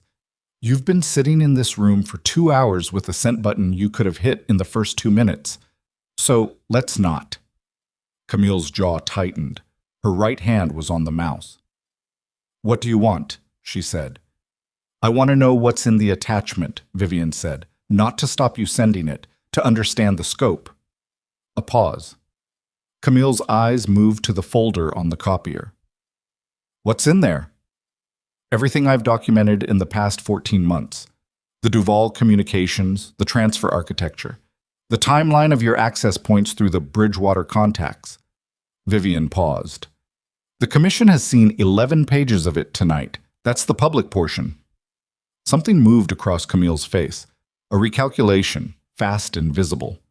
There's more, she said. There's considerably more. Camille looked at the screen, back at Vivian. Then you've already won. The commission has already... I didn't come up here to gloat, Camille. Vivian's voice was even. I came up here because whatever is in that attachment affects people in that room downstairs whose exposure I am responsible for, in some measure, because I am the person who understood the full picture and chose the timeline I chose. So I want to know the scope before it goes anywhere. The fluorescent light flickered. Camille's hand was still on the mouse. The attachment is 18 months of internal communications, Camille said. Her voice had changed. Stripped now of the social performance she was very good at, down to something harder and more real underneath. Operational discussions, territory decisions, two conversations that are explicit enough about specific incidents that a federal attorney would have everything needed to open a RICO case inside of a week. Vivian absorbed this without visible reaction. Whose conversations? Damien's, two of his captains, a pause, and one that involves Sal Calabrese by reference, from Damien's side. Sal's name isn't in it, but a federal attorney who wanted to make the connection could. The room was very quiet. Frank Duval kept copies, Vivian said. Not a question. Frank Duval kept copies of everything. That was the point of Frank Duval. Camille's voice had a bitter edge that was almost honest. He was meticulous. It was the thing that made him good at his job before Damien fired him for something he didn't do. Something you let happen. Something I didn't stop. Camille's chin came up slightly. There's a difference. There isn't, Vivian said. Flat. No heat in it. Just the fact. You identified a man who had been wronged and you cultivated that wrong instead of correcting it. Whatever distinction you're making in your head between letting something happen and making it happen, it doesn't exist outside your head. Camille looked at her with an expression that was not quite anger and not quite shame, and was the particular compound thing that happens when both are present simultaneously and neither wins. You knew, Camille said. You knew for months and you didn't stop it either. No, Vivian said. I documented it. There's a difference. And unlike you, I know the difference. The silence stretched. Somewhere in the building below them, a door opened and closed. Footsteps on the floor below. Multiple sets, moving with purpose. Camille heard them. Her body reacted before her face did. A small, involuntary straightening. A micro shift of weight toward the door. The basement exit is clear, Vivian said. Camille stared at her. The security on the parking level has been moved. The gate is unlocked. Vivian did not explain why she knew this or who had authorized it. She simply stated it in the tone she used for factual information and watched Camille process it. Why, Camille said. Because I want you to make a choice rather than be caught in a corridor. Caught people behave unpredictably. Vivian paused. If you send that email and then run, you've traded 14 months of work for a federal contact who will use you for whatever you're useful for and then leave you in exactly the position you're trying to escape. You know this. If you don't send it, you still have a decision to make about what you do with what you have. That decision is yours. I'm not taking it from you. Vivian picked up her folder from the copier. But you should make it understanding the full picture, not reacting to a room you were listening to through a service entrance. Camille's hand was still on the mouse. The cursor Vivian could see from her angle was hovering over the send button. Had been hovering over it for 2 hours, she understood, in the specific agony of a person who has constructed a weapon and is sitting in the moment between the decision to use it and the using. They'll come for me, Camille said. Carver Brandt's people, Sal Calabrese's people. Even if I run, you know what this city is like. You know how this works. Yes, Vivian said. I do. And you're telling me to run anyway. I'm telling you the exit is clear. What you do with that is your business. Camille looked at her for a long moment. The fluorescent light flickered again. In the flicker, her face looked very young and very tired and stripped entirely of the performance she'd been giving for 14 months in a household where the stakes of every moment were absolute. You're not afraid of me, Camille said. There was something almost wondering in it. No, Vivian said. I'm not. I could still send it, You could. It would destroy what's left of Damien's position, Sal's exposure. I know what it would do. Vivian's voice was steady. And I know that you came to this building tonight hoping for a different outcome than that one. You wanted Damien to come here. You wanted to negotiate. You wanted... She stopped, considered whether to say the next thing. Said it because it was true. You wanted someone to acknowledge how much you understood about how all of it worked. Because you do understand it. That's the part that's hardest. You're genuinely intelligent, Camille, and you used it for this. The words landed in a specific way, not as a compliment and not quite as an indictment, but as something that carried both and neither, the particular weight of being seen accurately by someone whose assessment you cannot dismiss. Camille's hand moved off the mouse. She picked up the canvas tote bag from the floor. She looked at the screen for one more moment. The drafted email, the unsent attachment, the cursor sitting on a button she did not press. And then she stood up. She walked to the door, stopped in the threshold, did not look at Vivian. The Duval communications you have, she said. The copies in your folder. Is there anything in them that would help him, legally, the termination? Vivian understood what was being asked. There's documentation that the Bridgewater discrepancy was a system error. His termination was without cause by any standard. She paused. I can make sure that documentation reaches the right person. A beat. Okay, Camille said. She walked out of the room. Vivian stood in the business center and listened to the footsteps move down the corridor, light and fast, and then the sound of the stairwell door, and then nothing. She looked at the computer screen, at the unsent email sitting in the composition window with its attachment and its 7 lines and its federal domain address. She sat down in the chair Camille had just vacated, still warm, and she read the 7 lines once, and then she looked at the attachment file name, and then she sat for a moment with her hands in her lap and thought about the specific shape of the decision in front of her. She could close the window. Draft unsaved, email unsent, the decision reversed in the most total way available. She could also read the attachment. She opened it. What Frank Duval had compiled over 14 months with the methodical precision of a man who had been wronged and had decided to be useful about it was not quite what Camille had described. It was more specific and in some ways worse. The RICO exposure for Damien's 2 captains was real and substantial. The Sal Calabrese adjacency was thinner than Camille had suggested, an association rather than an implication.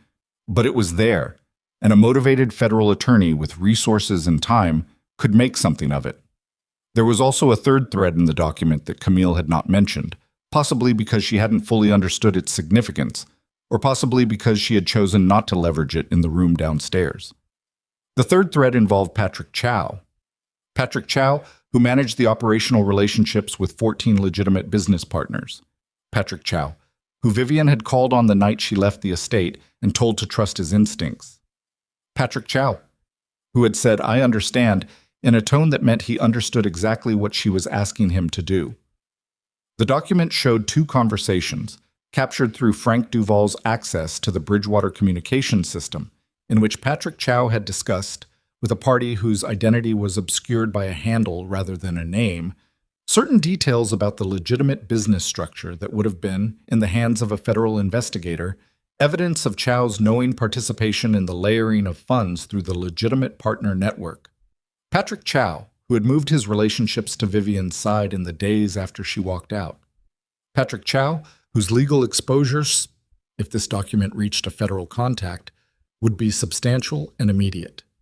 Vivian sat in the warm chair in the flickering fluorescent light and felt the specific weight of this settle into her chest with the particular density of things that are true and costly and do not care about the timing of their arrival. She had moved fast in the days since the convergence. She had structured and filed and called and documented with the compressed, precise energy of someone who had been waiting for the moment and was ready for it.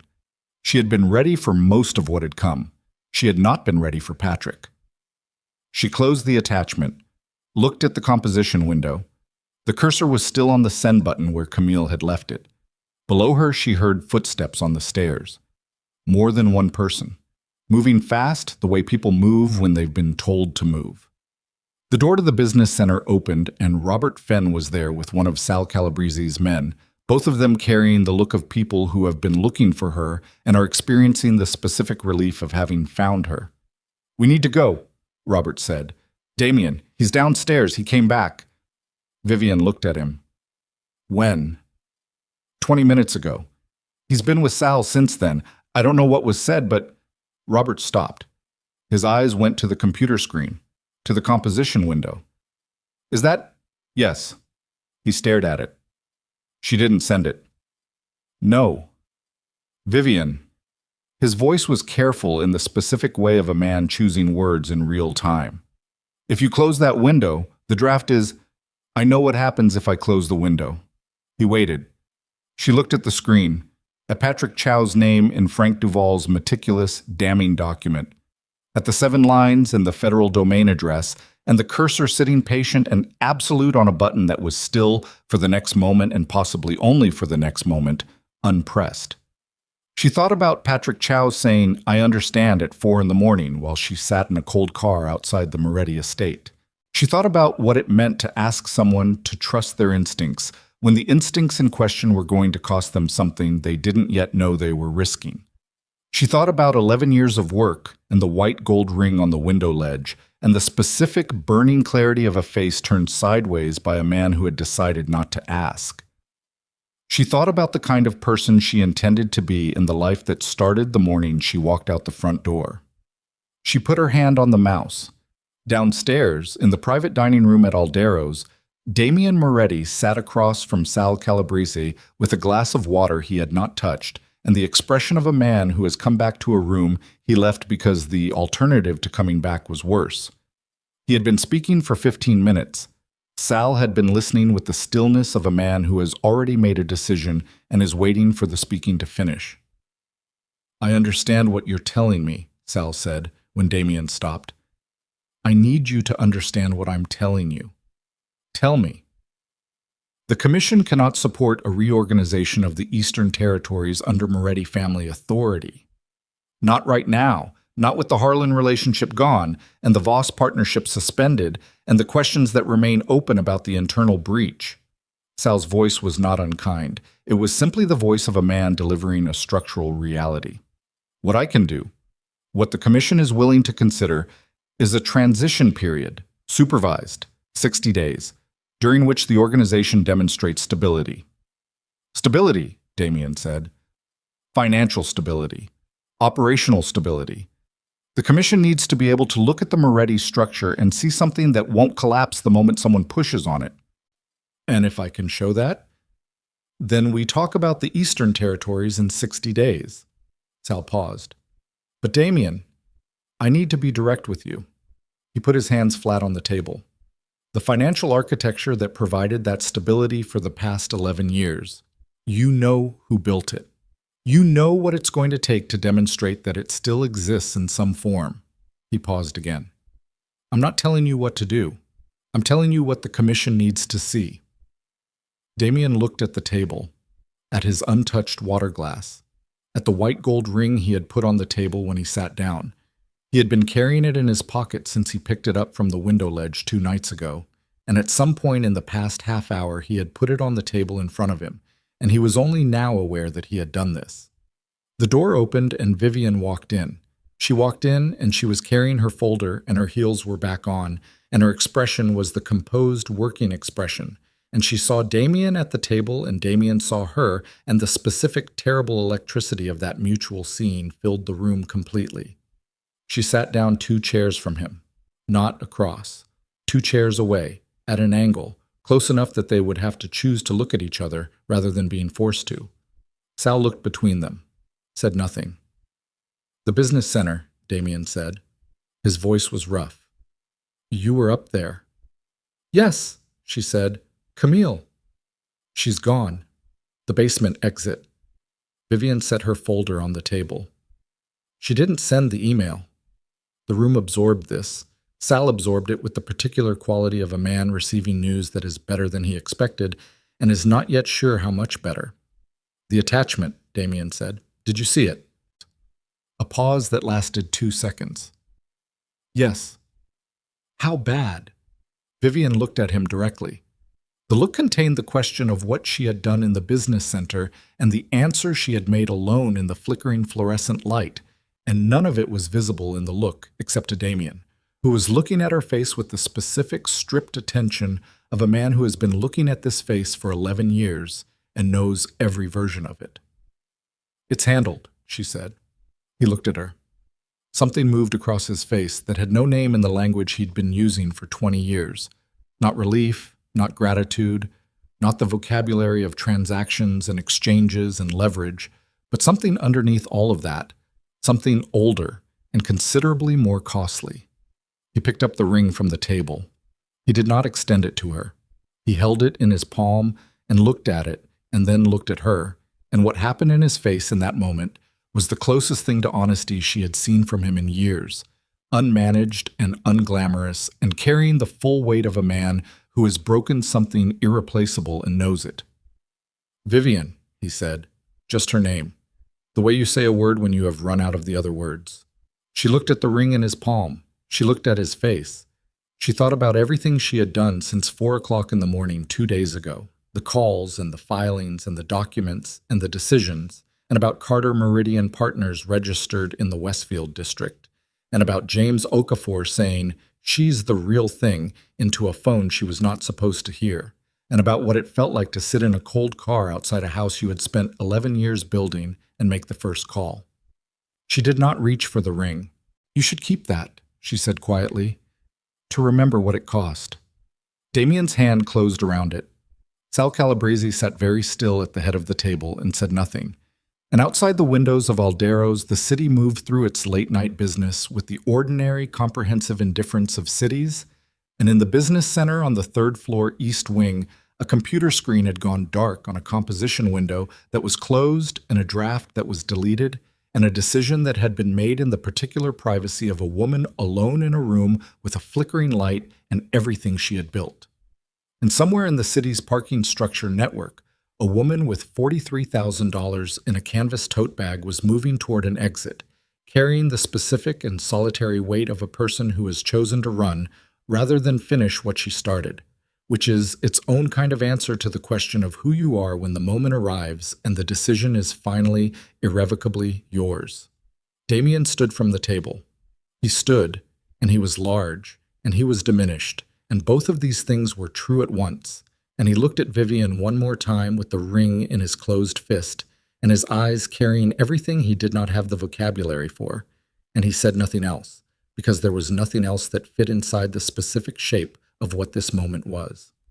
He walked to the door. He put his hand on the frame. He stopped. "The Bridgewater accounts," he said without turning. "The suspense account. The vendor code error that got Frank Duval fired." His voice was very quiet. "You knew about it before the termination." The room held its breath. "Yes," Vivian said. His hand tightened on the door frame, just once, then released. He walked out. The sound of his footsteps went down the corridor and down the stairs, and then the building held only the particular quality of silence that follows when something that has been present for a long time is finally, completely gone.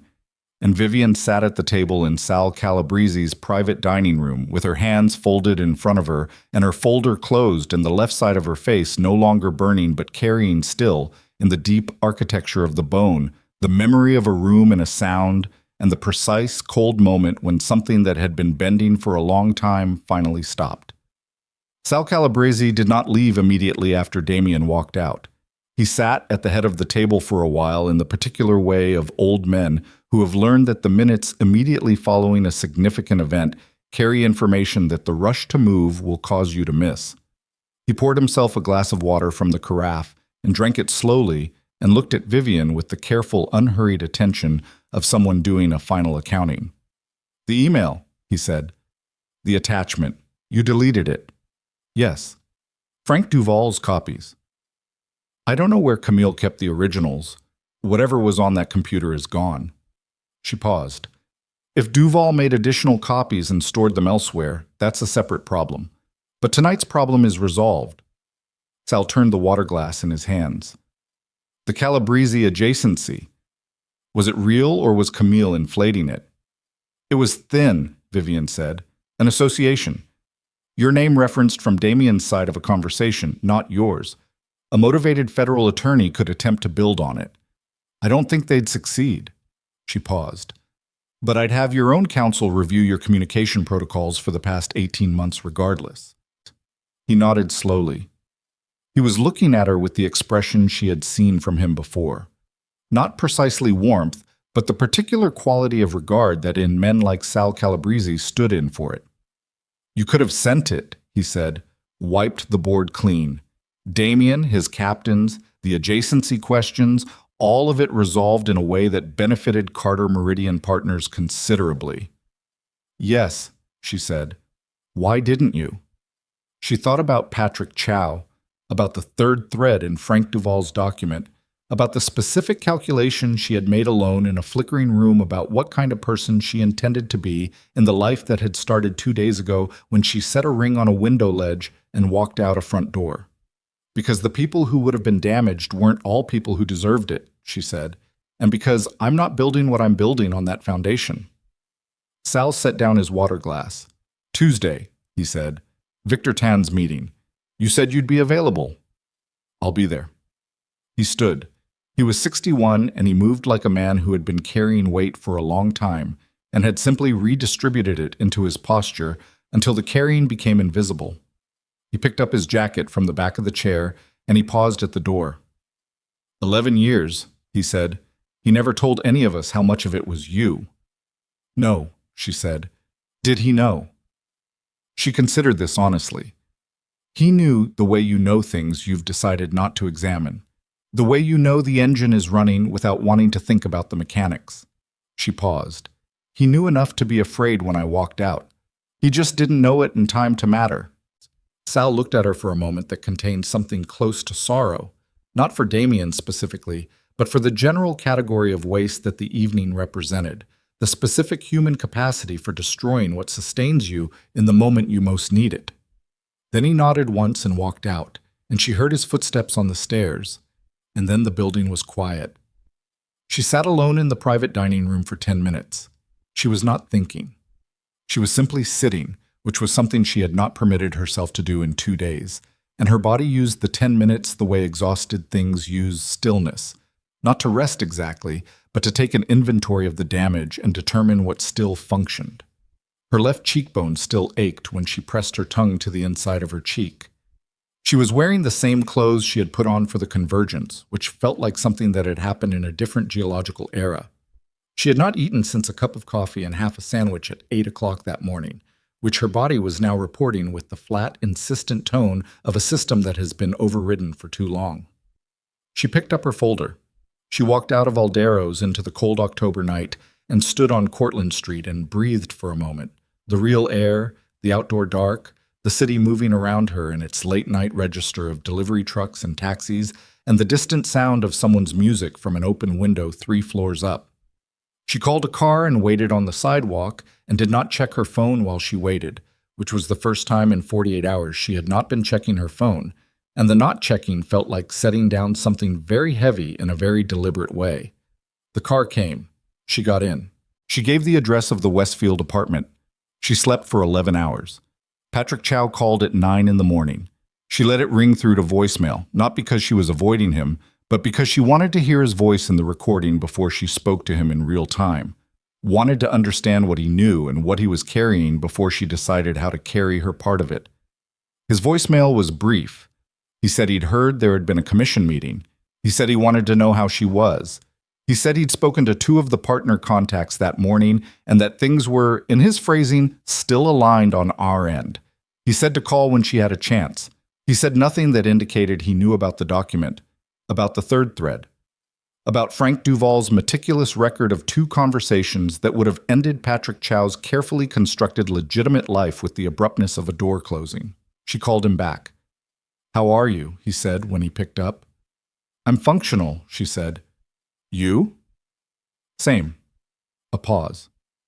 "I heard Damien showed up at Aldero's last night." "He did." And nothing that changes our direction." She paused. "Patrick, I need to ask you something directly." "Okay." "The Bridgewater communication system. 14 months ago, when you were still doing operational coordination with them. Did you have conversations through that system about the fund routing, the legitimate partner disbursements? A silence, longer than the previous silences. Yes, he said. A few. With a contact I thought was internal. I found out later the handle wasn't who I thought it was. Another pause. How much of that did you see? Enough, she said. The silence this time was different. She could hear him breathing on the other end of the line, measured, deliberate, a man doing the same kind of inventory she had done last night in the chair on Cortlandt Street. Vivian, he said, I didn't know what the routing was being used for at the time. I was describing the structure as I understood it. I know, she said. I know what you knew and what you didn't. I've read it carefully. Where is it now? Gone, she said. The document is deleted. The computer it was on has been wiped by Sal Calabrese's people as of this morning. She paused. There may be original copies somewhere that I can't account for, but the immediate exposure is closed. The sound of his breathing changed. Something released in it. A compression unwinding, slow and real. Why? He said. Not why did you delete it? Why did you protect me? The specific question underneath the obvious question. Because you said, I understand at 4 a.m. when I had no right to ask you to understand anything, she said. And because the thing you did wasn't malicious. It was a gap in information and a bad contact, and the kind of thing that happens to people operating in complex structures who are trying to do the right thing with incomplete maps. She paused. And because Carter Meridian Partners needs people who are loyal and competent and who make human errors rather than strategic ones. You're all three. Patrick Chow was quiet for a long moment. When he spoke again, his voice had the particular texture of a man who has just understood that something he was braced to lose is not lost, and who is not entirely sure how to hold that. Thank you, he said, simply, without the weight of elaboration. Tuesday, she said. Victor Tan's meeting. I'll need you there. I'll be there. She ended the call and made herself eat. Eggs, toast, the domestic ordinary of a morning after a storm, and then she opened her laptop and went back to work, which was the most honest thing she knew how to do. The weeks that followed moved with the particular compressed quality of periods of intense construction. She worked 14-hour days in the Westfield apartment, and then, as October became November and the Carter Meridian offices on the 12th floor of the Westfield Financial Center were fitted and furnished, she worked 14-hour days there instead. James Okafor completed the due diligence review and confirmed what she already knew. The Carter holding structure was clean, the separation was solid, the legal exposure was zero. The growth capital conversation happened over 3 meetings and resulted in a commitment that was larger than she had projected by roughly 30%, which was the kind of problem she was equipped to have. Victor Tan's Tuesday meeting introduced her to 2 people who became important.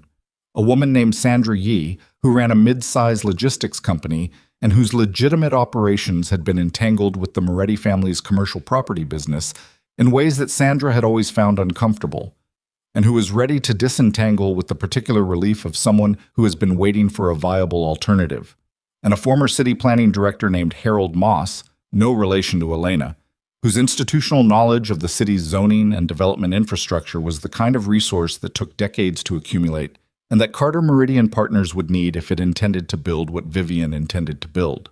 She hired Sandra's logistics company as Carter Meridian's first contracted operational partner. She brought Harold Moss on as a senior advisor at a retainer that was, by his own account, the most straightforward compensation conversation he'd had in 30 years of working adjacent to people whose compensation conversations were rarely straightforward. Patrick Chow managed the operational relationships with the precision and loyalty she had counted on. Elena Moss, the attorney, not Harold, completed the formal account restructuring and the corporate governance documentation for Carter Meridian's expanded structure in 3 weeks flat. Because Elena Moss was extremely good at her job and had been waiting, she told Vivian over a working lunch in late November for a client who understood what they were building. Most people who have money, she said, know what they want to buy. You know what you want to build. Those are different conversations. The Moretti Empire did not collapse in a single moment. It collapsed the way structures collapse when the thing holding them upright is removed, slowly at first, then with a gathering momentum that became, by December, irreversible. The Harlan brothers formalized their exit from the distribution agreement in writing. The Voss partnership remained suspended through November and into December, and when Elliot Voss finally made his position public at a commission meeting in the second week of December, the position was not a resumption. It was a formal dissolution, stated with the particular restraint of a man who had too much dignity to say everything he could have said. 3 of Damien's captains resigned from the organization within 6 weeks of the commission meeting at Aldero's. Not dramatically, not publicly, but with the quiet, practical finality of men who have assessed the structural integrity of what they are part of and made a decision based on the assessment. 2 of them made inquiries, through intermediaries, about whether there were opportunities in Carter Meridian's operational network. Vivian declined both inquiries, not with hostility, but with clarity, because what she was building did not have room for people whose primary qualification was having been part of what she was building away from. Damien hired 3 successive attorneys between October and December. Sol Weiss remained through November, then withdrew when the scope of the federal inquiry, which had arrived in late November, sourced not from Camille's unsent email, but from a parallel investigation that had been building for 2 years and required no help from Frank Duval's documents, became clear enough that Saul's position became untenable. The 2 attorneys who followed Saul lasted 3 weeks and 6 weeks, respectively. The federal inquiry was narrow in its initial scope but precise. A RICO thread connected to the 2 captains whose conversations had been the most explicit in Frank Duval's document, which meant those conversations existed somewhere other than the computer at Aldero's and had reached the relevant parties through a channel Vivian had not controlled. She spent 2 days in December working through the implications of this before she concluded that the channel was almost certainly Frank Duval himself, that he had made his copies, had given them to Camille, and had also, independently, sent a version to a contact of his own before Camille's plan collapsed, and before anyone knew that the Aldero's computer existed. Frank Duval, she noted, had been meticulous. She could not be angry at him. She found, when she sat with it honestly, that she was not. Damien was not indicted in the federal inquiry's first phase. His exposure remained indirect. The captain relationships, the organizational structure, the documented adjacency that a motivated prosecutor was building toward with the methodical patience of federal timelines. Sol Weiss, before he withdrew, told Robert Fenn that the question was not whether, but when, and that the when was probably measured in months rather than years. Robert Fenn came to see Vivian in the second week of December. He called first, which she appreciated, and he came to the Carter Meridian offices and sat across from her at the conference table with his yellow legal pad and his careful, tired face, and he told her what he had just told the remainder of Damien's operational team. "I'm stepping back," he said, "from the Moretti position, effective end of month." "Where will you go?" He looked at the legal pad. "I don't know yet. I'm 61 years old, and I've been doing this for 23 years, and He stopped, pressed his mouth together. "I should have asked more questions, over the years, about how things worked, about who was actually doing what." He looked up at her. "I should have asked you more questions." "You asked me plenty of questions, Robert." "Not the right ones." He put the legal pad on the table. "You know what I thought all those years? I thought you were... I don't mean this unkindly. I thought you were very good at the administrative end, at keeping things organized. I thought Damien was lucky to have someone who was good at that." He shook his head slowly. "I didn't understand that you were the thing that made the rest of it possible. I didn't understand it until it was gone, and the rest of it started..." He gestured vaguely at the air between them. "Doing what it's been doing." Vivian looked at him. She thought about 23 years of yellow legal pads and careful faces, and a man who had, in his way, always tried to do the job with integrity within the constraints of the structure he'd chosen. She thought about the hallway at Aldero's, and Robert saying, "She's the real thing," was not quite what he'd said, but it was the shape of what he'd meant when he stood in the doorway and looked at the computer screen. "I could use a chief of operations," she said, "someone who knows the city's operational landscape, who understands how complex relationships between multiple parties are managed over time." She paused. "The compensation is legitimate. The work is legitimate. The structure I'm building is clean, and I intend to keep it that way, which means the legal exposure is zero. She paused again. It's also considerably less exciting than what you're used to. Robert looked at her for a long moment. Is that a job offer? It's a conversation, she said, but think about it. He thought about it for 4 days and then called her and said yes, and started on the 2nd of January, and the first thing he did was reorganize the Carter Meridian operational filing system with a precision and completeness that Vivian found genuinely impressive. She did not hear from Damien directly. In December, there was a communication through an intermediary, a brief message conveyed through Sol Weiss before Sol's withdrawal, asking whether Vivian would be open to a conversation about the Bridgewater property holdings, in which she still held a documented interest as a corporate officer. She communicated back through Elena Moss that the Bridgewater interest would be resolved through proper legal channels, and that direct communication was not necessary. The legal channels resolved it in January, cleanly and without drama, in a settlement that was fair by any objective standard and that Vivian accepted without negotiation because she did not want more than what was fair, and she did not want the process to take longer than it needed to. She heard about Camille Voss in January from a source she did not expect, Elliot Voss himself, who called her on a Tuesday morning with the tone of a man reporting news he has had time to process, but not to make entirely comfortable.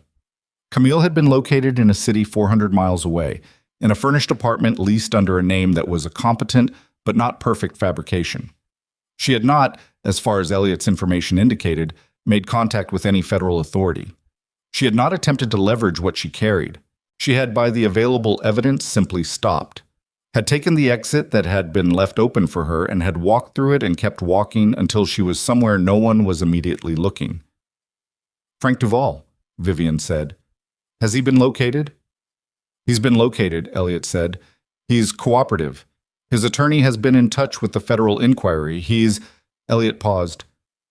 He's making the best of a situation he created partly himself and partly had created for him, which is the most I can say for him. The wrongful termination documentation, Vivian said. I said I'd make sure it reached the right person. His attorney has it, Elliot said. I don't know how, but they have it. A pause. That was you. It was accurate documentation of a factual error, Vivian said. It belonged with his attorney. Elliot was quiet for a moment. You know, I've been in this city for 40 years. I've known a great many people who are very good at this kind of work. The financial architecture, the relationship management, the invisible infrastructure that makes everything else function. He paused. I've never known anyone who is as good at it as you are, and also as clear about what it was for. Another pause. Most people who are that good at it, the being good at it, becomes the point. The what it's for gets lost. Vivian thought about this. Outside the window of the Carter Meridian conference room, the January city was gray and clean, and the streets were wet from morning rain, and the people moving on the sidewalks below were the ordinary, comprehensive variety of people who constituted the actual texture of a city, not the commission, not the families, not the men in dark suits with hands that rested near their hips, but the whole complicated human inventory of a place that existed independently of and indifferently to the structures that had claimed, for a long time, to govern it. It never got lost for me, she said. That's the part they underestimated. By March, Carter Meridian Partners had 17 contracted relationships, 3 of which were substantial enough to anchor a second funding round that James Okafor described, with the undemonstrative precision of a man who did not use the word lightly, as significant. Sandra Yee's logistics company had become, in the 3 months of the partnership, something closer to an integrated operational arm than a contractor, and Sandra herself had begun attending the Tuesday strategy meetings with a level of engagement that told Vivian what she needed to know about where that relationship was going. Harold Moss had proven to be exactly the resource she had assessed him as, a man with institutional memory so dense and specific that every conversation with him produced some piece of contextual information about the city's development landscape that she had not previously held. He was also, she discovered, funny in a quiet, dry way that emerged only after the 3rd or 4th meeting, once he had confirmed that this was an environment where that quality was safe to surface. Patrick Chow managed a team of 4 by February. He did not discuss the third thread or the document or the deleted email. Neither did she. There was between them a shared knowledge of a specific night and a specific decision that existed in the space between them as a permanent, unspoken fact. Not uncomfortable, not loaded, but present. The way the memory of surviving something together is always present in the people who survived it. Robert Fenn's yellow legal pad appeared on the Carter Meridian operations desk by the end of January and remained there as a constant and somehow entirely appropriate piece of furniture. The federal inquiry moved into its second phase in February and named two of Damien's former captains as primary targets. Damien was named as an associated party, which Saul Weiss's successor described to Robert Fenn, who was no longer in any professional relationship with Damien, but who heard about it through the city's information networks regardless, as the beginning of a process rather than the end of one. The timeline for the process was, as Saul had predicted, measured in months. Vivian did not follow the inquiry closely. She followed it the way you monitor weather in a region you have left, with sufficient attention to understand the broad movements, without the investment of someone who expects to be caught in it. Her legal exposure was zero, as Elena Moss confirmed quarterly with the specific, methodical satisfaction of a woman who had built the documentation to ensure that it remained zero. The city noticed Carter Meridian Partners in the way that cities notice things that are generating real activity. Gradually, then with increasing attention, then with the particular quality of interest that accrues to something that appears to be becoming more substantial than it initially seemed. A profile in a business publication in March described Carter Meridian as a new force in the city's legitimate investment landscape, and described Vivian Carter, using her pre-marriage name exclusively, as she had requested, as a financial architect whose background in complex organizational management has translated into an unusually sophisticated approach to partnership structuring. The profile did not mention the Moretti name. She had not asked for this omission. It had simply not been relevant to the story the reporter was interested in telling, which was its own kind of answer to a question she had not needed to ask. She read the profile on a Tuesday morning in her office, the real office now, with the 12th floor window and the city below it and her name on the frosted glass of the door. And then she set it aside and went back to the document she had been working on before it arrived, which was a proposal for the Westfield District's Commercial Development Board that she needed to finish before Thursday. She worked through the morning with the precise, gathered attention she brought to everything, and at noon Patrick Chow knocked on her open door and said there was someone in the lobby. "Who?" she said without looking up. "He says his name is Duval," Patrick said carefully. "Frank Duval. He says he doesn't have an appointment, but he'd like 5 minutes if you have them." Vivian set her pen down. She looked at the window, at the city, at the particular quality of the March light coming in off the wet streets below, gray and clean and indifferent and real. She thought about a spreadsheet and a suspense account and a vendor code and a man terminated for an error that wasn't his, and she thought about the nature of costs that arrive in installments spread across time rather than in a single sum. "Send him up," she said. Frank Duval was 53, with the lean, slightly weathered quality of a man who had spent a difficult year and was carrying it in his body without entirely having processed it in his face. He wore a jacket that was clean and pressed and slightly too large, in the way of clothing purchased at a different body weight. He sat across from her in the chair across the desk and held his hands in his lap and looked at her with the direct, slightly braced attention of someone who has rehearsed what they want to say and is trying to decide whether the rehearsed version is still the right one. "I know you know who I am," he said. "Yes?" she said. I'm not asking for anything." He paused. "I wanted to say something to you directly, without intermediaries." He looked at his hands. "The documentation you sent to my attorney. The Bridgewater error. The vendor code." He looked up. "I spent 11 months believing I had made a catastrophic mistake, that I had cost the family, that Damien had been right to let me go." He paused. "When my attorney showed me that document, I didn't. It took me a while to understand what I was looking at." Vivian waited. I made choices after the termination, he said. I know what I did with the anger. I know who I gave it to. He pressed his mouth together. I don't know if what happened because of that. I don't know if that's... He stopped. I'm trying to figure out where the responsibility sits. It sits in a lot of places, she said, in different amounts. Yours is not the largest portion. He absorbed this. The federal cooperation. My attorney says... He paused. It's going to be a difficult process. Yes, she said. I'm trying to do it the right way. He looked at the desk. I don't know if that counts for anything at this point. It counts for something, she said. Probably not everything you'd want it to count for, but something. He nodded slowly. He picked up nothing from the desk and set nothing down. He simply sat with the answer she had given him and held it the way you hold something that is not quite what you needed, but is real, which is its own kind of sustenance. I heard about what you're building, he said. Carter Meridian. He paused. Is it... He stopped. The question he wanted to ask was not quite the one he said. What he said was, is it working? She looked at him across the desk. Yes, she said. It's working. He nodded again. He stood and he straightened his too large jacket, and he looked at her one last time with the particular expression of a man completing a transaction that he had needed to complete regardless of its outcome. And he said, Thank you for seeing me. Good luck with the process, she said. He walked out. She heard the elevator doors open and close, and then the office held only the sound of the city coming in through the sealed window, muffled and constant and entire, and the quiet of her own breathing.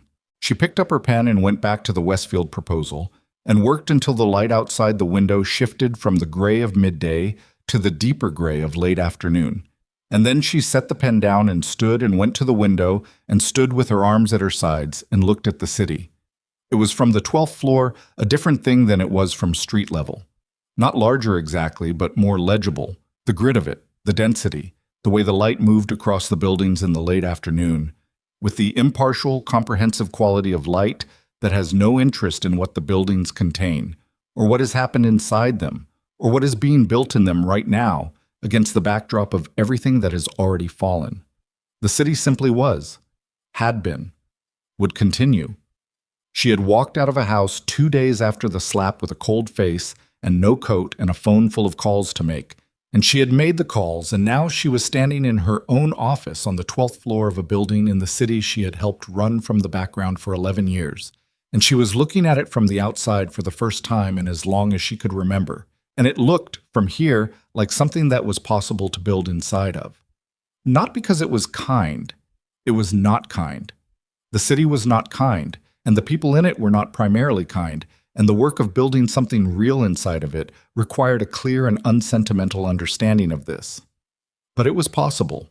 She had made it possible by the specific, accumulated means of 11 years of precision and 3 years of preparation and 2 days of the most focused work of her life, and what she had made was not finished, would not be finished for years, perhaps, but was real and was hers, and had been built on a foundation that was not fear and not humiliation and not the particular borrowed authority of a name that belonged to someone else. The light moved across the buildings. The city moved through its late afternoon in the ordinary, indifferent way of cities. She stood at the window for a while longer, not thinking, not planning, simply standing, which was something she was learning, slowly, to permit herself. Then she went back to the desk and picked up her pen and finished the Westfield proposal, because there was work to do, and the work did not wait, and she was, above everything else that she was, a woman who understood that the only way through anything was to keep moving with your eyes open and your hands in use, and this had always been true, and it was true now, and it would remain true in every morning that followed this one, which were hers to build, and which she intended to.